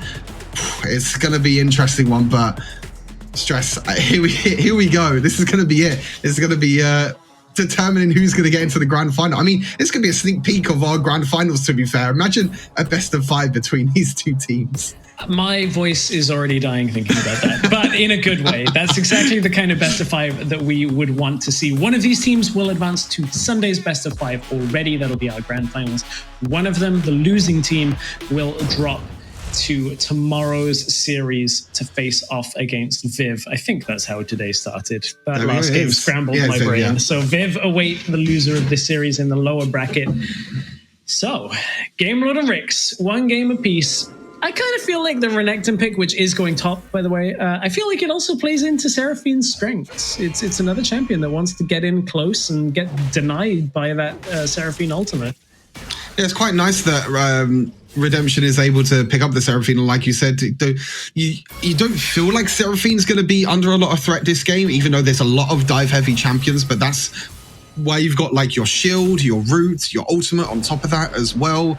And that's why it can be a little bit easier for Seraphine, because you don't have anything like a Brom that's going to stop you, or any assassins really as well. There's no assassins that could really easily get onto you. So it could be a pretty good game. And honestly, if coming out of this draft, I'd have to favor Game Lords overall. They kind of go for the same game plan as what they did in game number 1. They have the ease of access in the lockdown. There's Ruiz, flashed on by Snitch as well. The Ignite was used. Ruiz still has his Ignite, so maybe look for kill pressure a little later. That'll be both backing away from that situation. And SC7, he was killing that ward as Lonely Kid is going to back away. They know he's up there.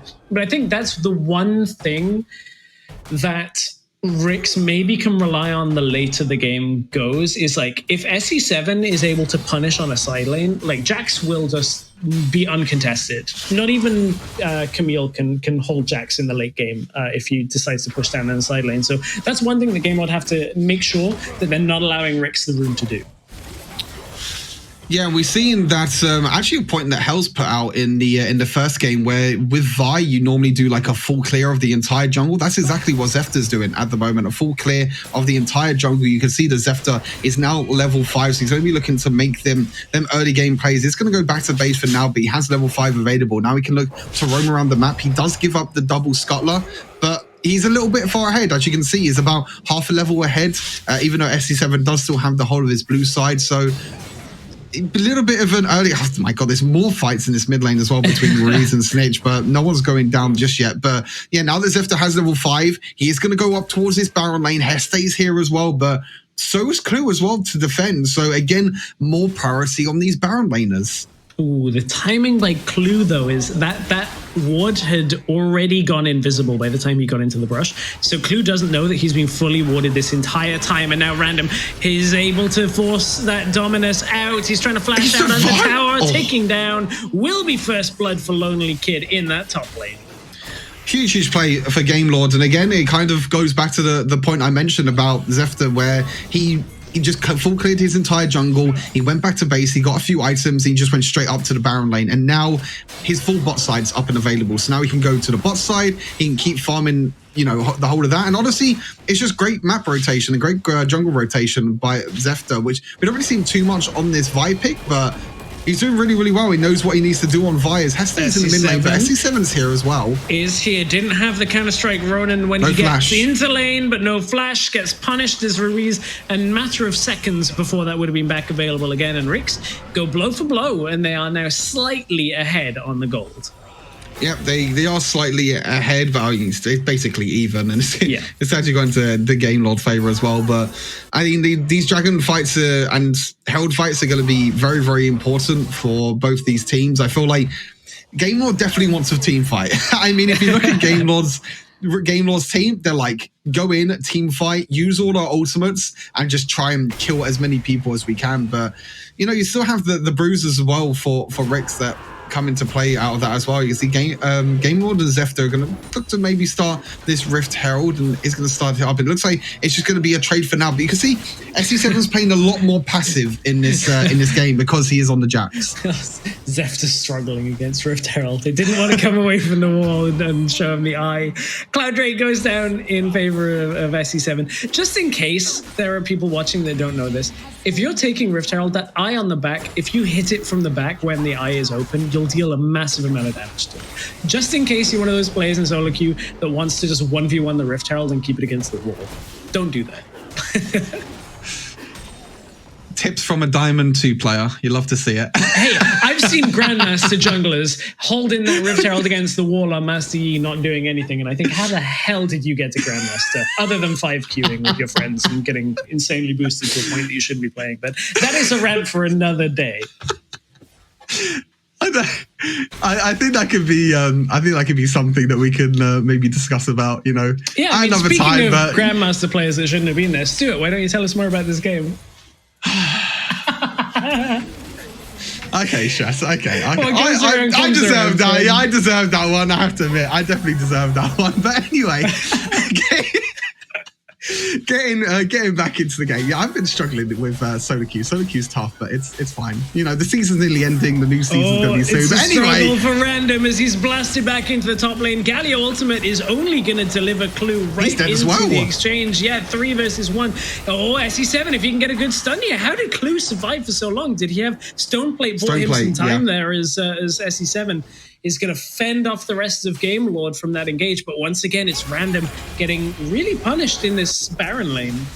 Yeah, Random's getting focused a lot in this Baron lane, and it kind of happened in previous games as well. You can see that Game Lord know if Random gets ahead on this Renekton, he can just look to kind of steamroll this entire game. But the Rift Herald does get used, but SC7 and Doom are both up there with Clue as well, who came back from base after that. So Rift Herald going down, didn't get anything in the end, but look at Random. Look at Random's positioning here. This is really interesting. I don't think he's going to do anything. Yeah, he's just going to back off for now. I think it's a little bit too deep for Random. He doesn't want to be that far into the enemy jungle, but now Heste seems to be in a little bit of trouble. He's not going to be in trouble at all. He's going to be completely fine. But yeah, again, Snitch more focus. Ruiz and gets the kill. Ruiz had been pushing bot lane, and Snitch, quite literally, I watched it on the minimap, ran into lane, like span on him and ignited, pushed him under the tower, ults, gets the kill.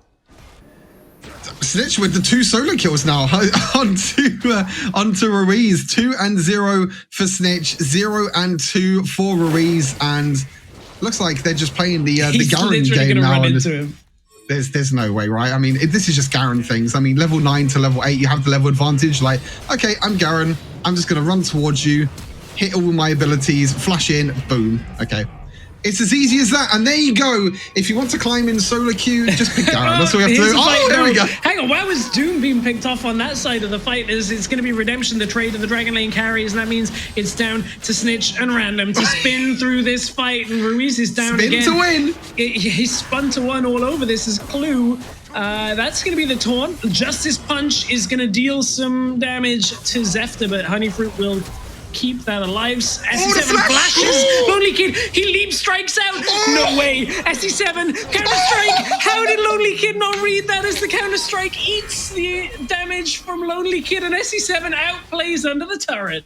Oh my god, SE7, he was kind of the talking point at the start of the game, the battle of the junglers, and how SE7 took a lot of time to kind of adapt with the RIX playstyle, but my god, what insane plays. No way. Oh, the cojones on this guy. I was going to say something totally different on this. As Hester goes aggressive under the tower. Oh, not under the tower, into the lane. I've lost my mind in this game of how close this is.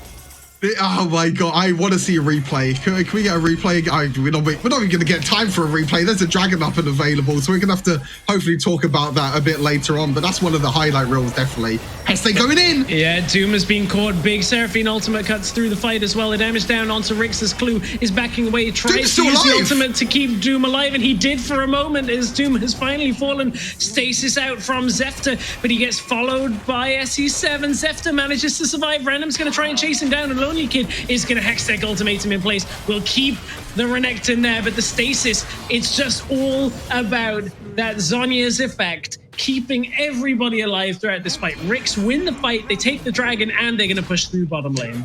Honestly, I have no idea how Doom survived so long in the backline, and he was just stalling for the rest of his team, because SE7 came back, Snitch was able to go in, Random was able to go in, and they didn't even kill Doom. And in the end, well, they did right at the end, but they took so long to take down Doom that they were able to collapse, and then you got another one. Two stunned by it as He's alive! Ruiz has backed himself away. In goes the engage from Hester. They put damage down onto Snitch, who's forced back away from the fight. Shock Blast gets eaten by SE7, and Zefta has picked up a kill for himself, but they have to continue this and try to get a little bit more, because RIX is just going to back themselves away towards that Rift Herald and look to take the objective for themselves.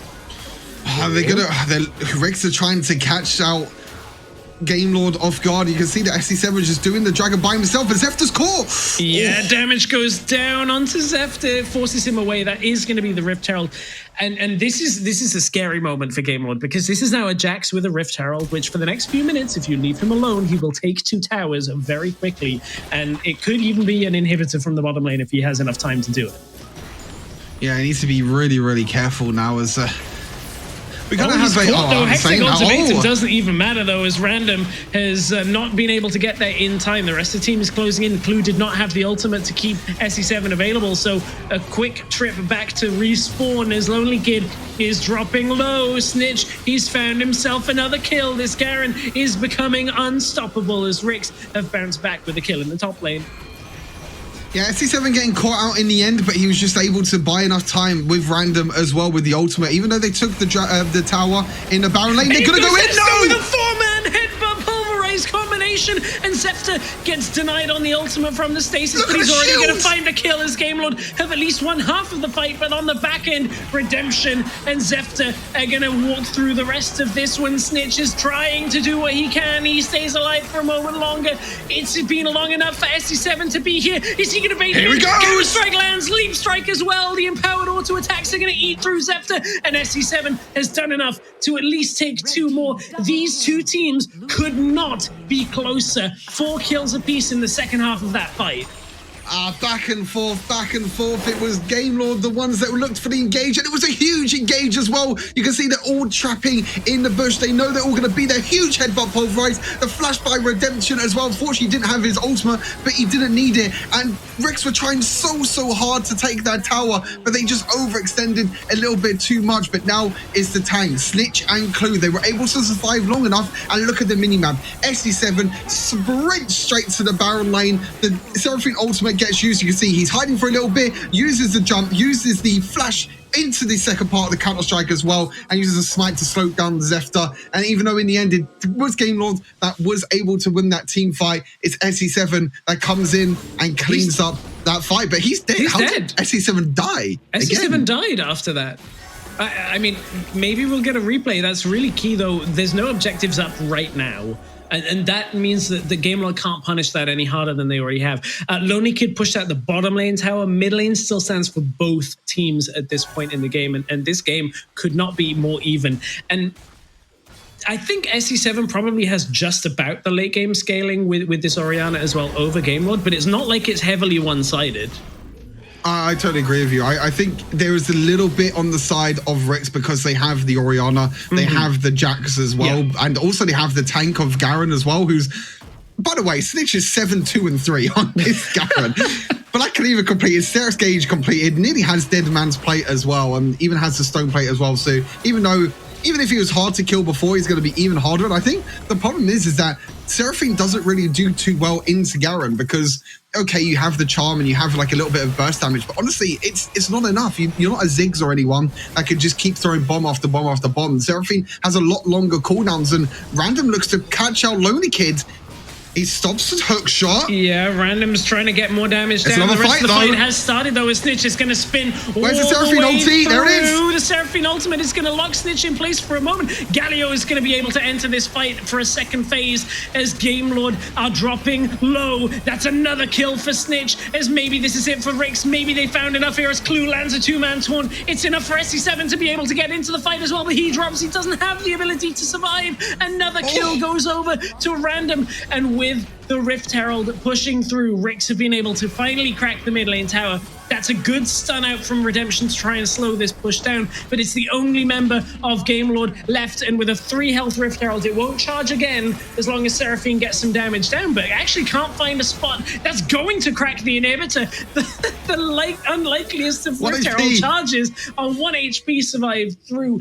Inhib has been cracked. Baron is up, Ocean Dragon is up. RIX have finally found themselves a commanding position in this game. Yeah, RIX get the opening, they get the mid lane inhibitor, which they were trying so hard. They defended the Rift Herald in the end. It did get the last charge on 1 HP, but our GameLord are going to try and go for this dragon. But to be honest with you, they're kind of slow to this, and RIX are already pretty much back onto the Rift.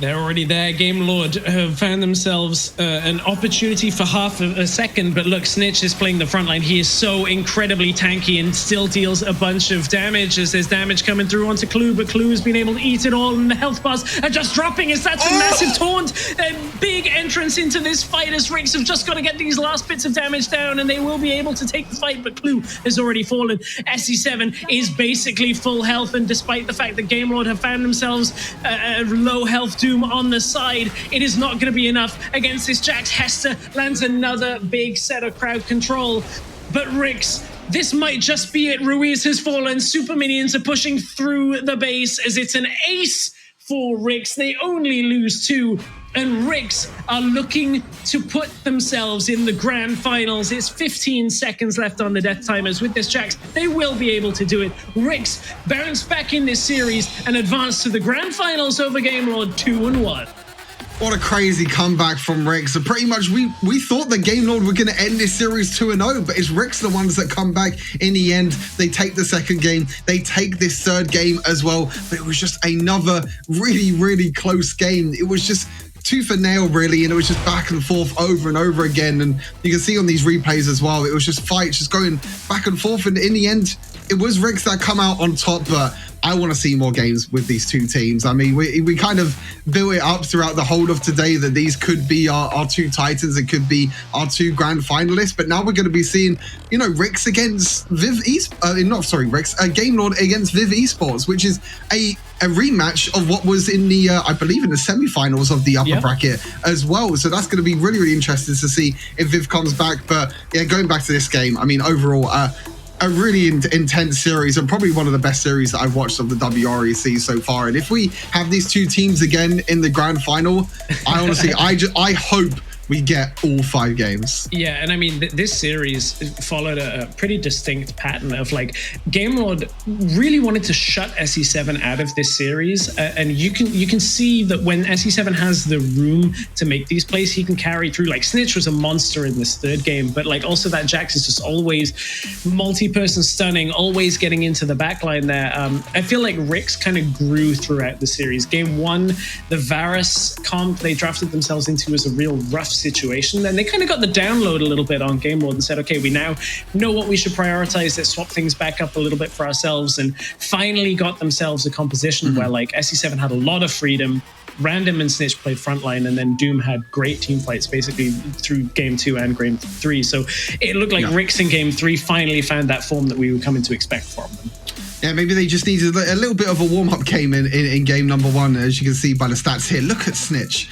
11, 2, and 6 on Garen. And if that doesn't tell me, like, get rid of Garen and just ban it for the rest of the tournament, then I don't know what does, to be fair. When was the last time you saw Ruiz have 7 deaths in a game? And that's not about Ruiz, that's a lot about how hard it is to play against the Garen, and a lot about how Snitch and RIX played that. In the same way that SE7 struggled in game 1, Ruiz struggled a lot in game 3 here, where like RIX were constantly attacking him on the side lane, and Ruiz just couldn't survive through it.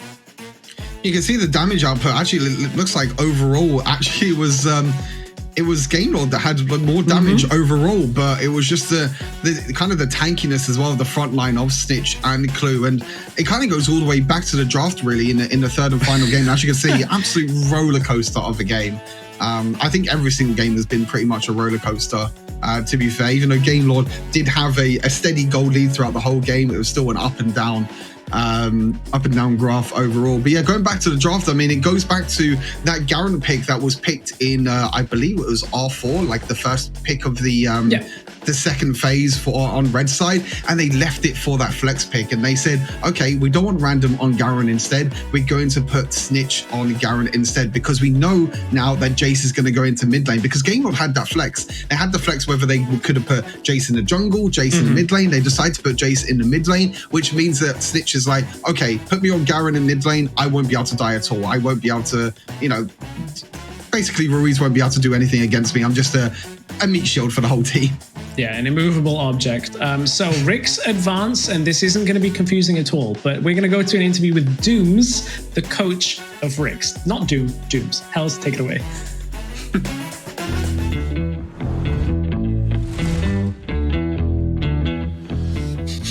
Yeah, thank you very much, Stress, and welcome, Dooms. And first of all, man, you defeated Game Lord. Congrats, massive congrats. And how are you and the team feeling after this series? We were really great. Like, if you could hear the voice comes, they were absolutely ecstatic at the end. Like, we're shouting out loud, crazy. But yeah, we knew like there was no pressure. Like, we knew worst case we just drop to the lower bracket and fight our way back in. But yeah, we're feeling really good, confident, and can't wait to see who we face Sunday. Yeah, definitely. Talking about the lower bracket, how do you feel about the matchup that's about to happen in the lower bracket? Viv against Game Lord. Do you think you'll be up against Game Lord again, or do you think Viv may be able to take that one? I think it's going to be a great match for sure. Like, I spent hours reviewing Viv GLD in the last couple of days, so for sure it's going to be a great match and plenty of data to watch at. I think Game Lord is still got a win though. Like, if I had to bet on it, it would be Game Lord because they're really great individually as a team. Like we've seen it today. It was so tough, so much pressure. Game 2 was one of the most beautiful games I've ever seen. So yeah, I think it's going to be Game Lord, and we're going to spend some time preparing for it. But we expect Viv just as much, and we'll be just as serious for both of those. All right, and you as a coach from RIX, I want to ask you this question. Are you 100% satisfied with the performance of your team today? And do you feel that you're fully prepared for the grand finals, or do you feel like you still need many more hours of research, especially after the bottom grand finals? The team in SE played super well. Like, I'm really happy and proud of my guys who were amazing, and we've kept growing throughout the series. That's maybe the biggest takeaway from which I'm really satisfied with. I'm maybe not satisfied with my work as a coach, but we're gonna work on that again, and the more data we have, the better. But yeah, I think the players can definitely be proud, whether it's Snitch, Doom, Seven, Random, and who's the last one? Clue again? The one annoying too much. But yeah, I know everyone can be really proud of their gameplay today, and we're just gonna step up even more, but I'm happy for sure. Yeah, definitely. You guys can be proud for sure. And I'm gonna leave you alone. You can have a party with your guys, and yeah, hopefully I'll be speaking to one of you guys after the grand finals as well here. So best of luck for that, and yeah, see you guys later. Back to the casters. See you.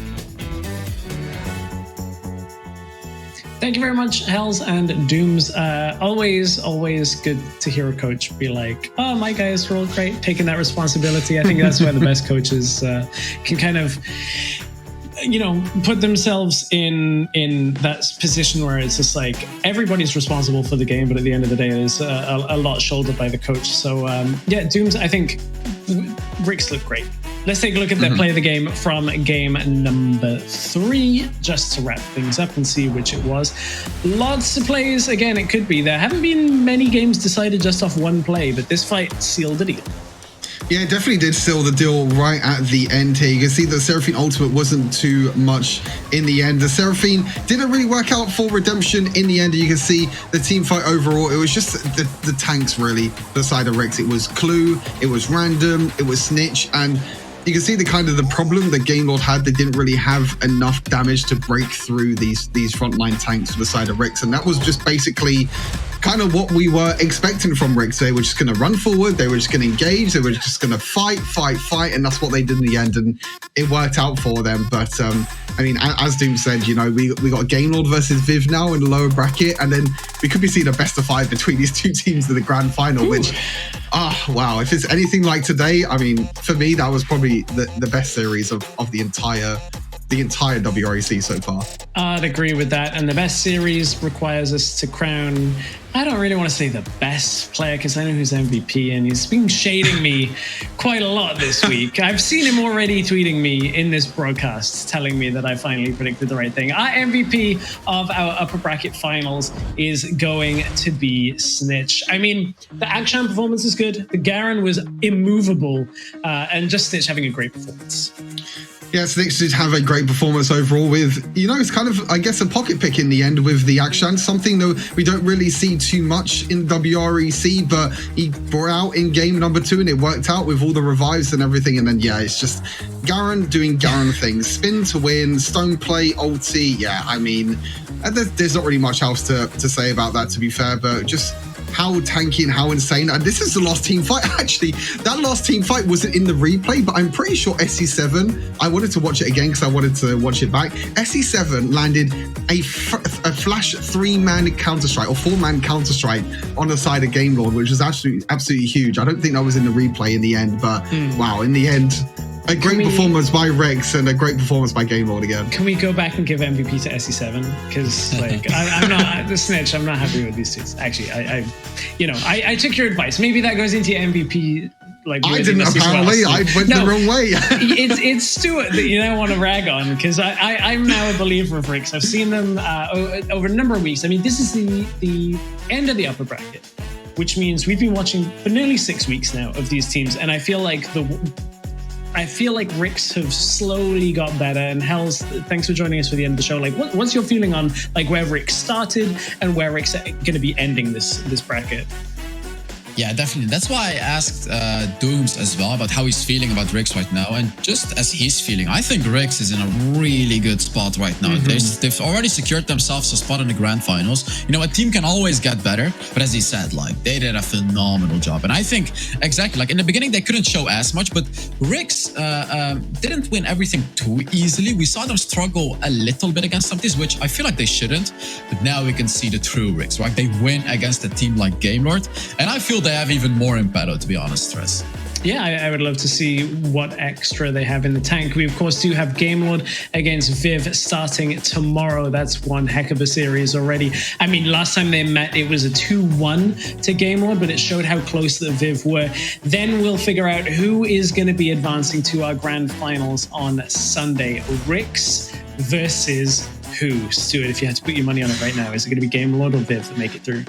I think it's going to be Gamelord again, but I think this series is going to be really, really close. I think both times I've watched these two teams play against each other over the past few weeks, we obviously saw last week it was only a 2-1 victory for Gamelord. During the week as well, during the Purge tournament, that was only a 2-1 victory as well. And this is going to be a best of 5 tomorrow as well between these two teams. And sometimes there's a huge difference between best of 3s and best of 5s. And that's really where the draft comes in a lot more often. It's a lot less about gameplay. It's more about the draft. What do you prioritize? We've seen these priority picks now on the Ziggs, on the Rakan, on these other champions as well. And can we just like skip to tomorrow already? Can we like start the games today? I need a rest after 6 games today so we can bounce back.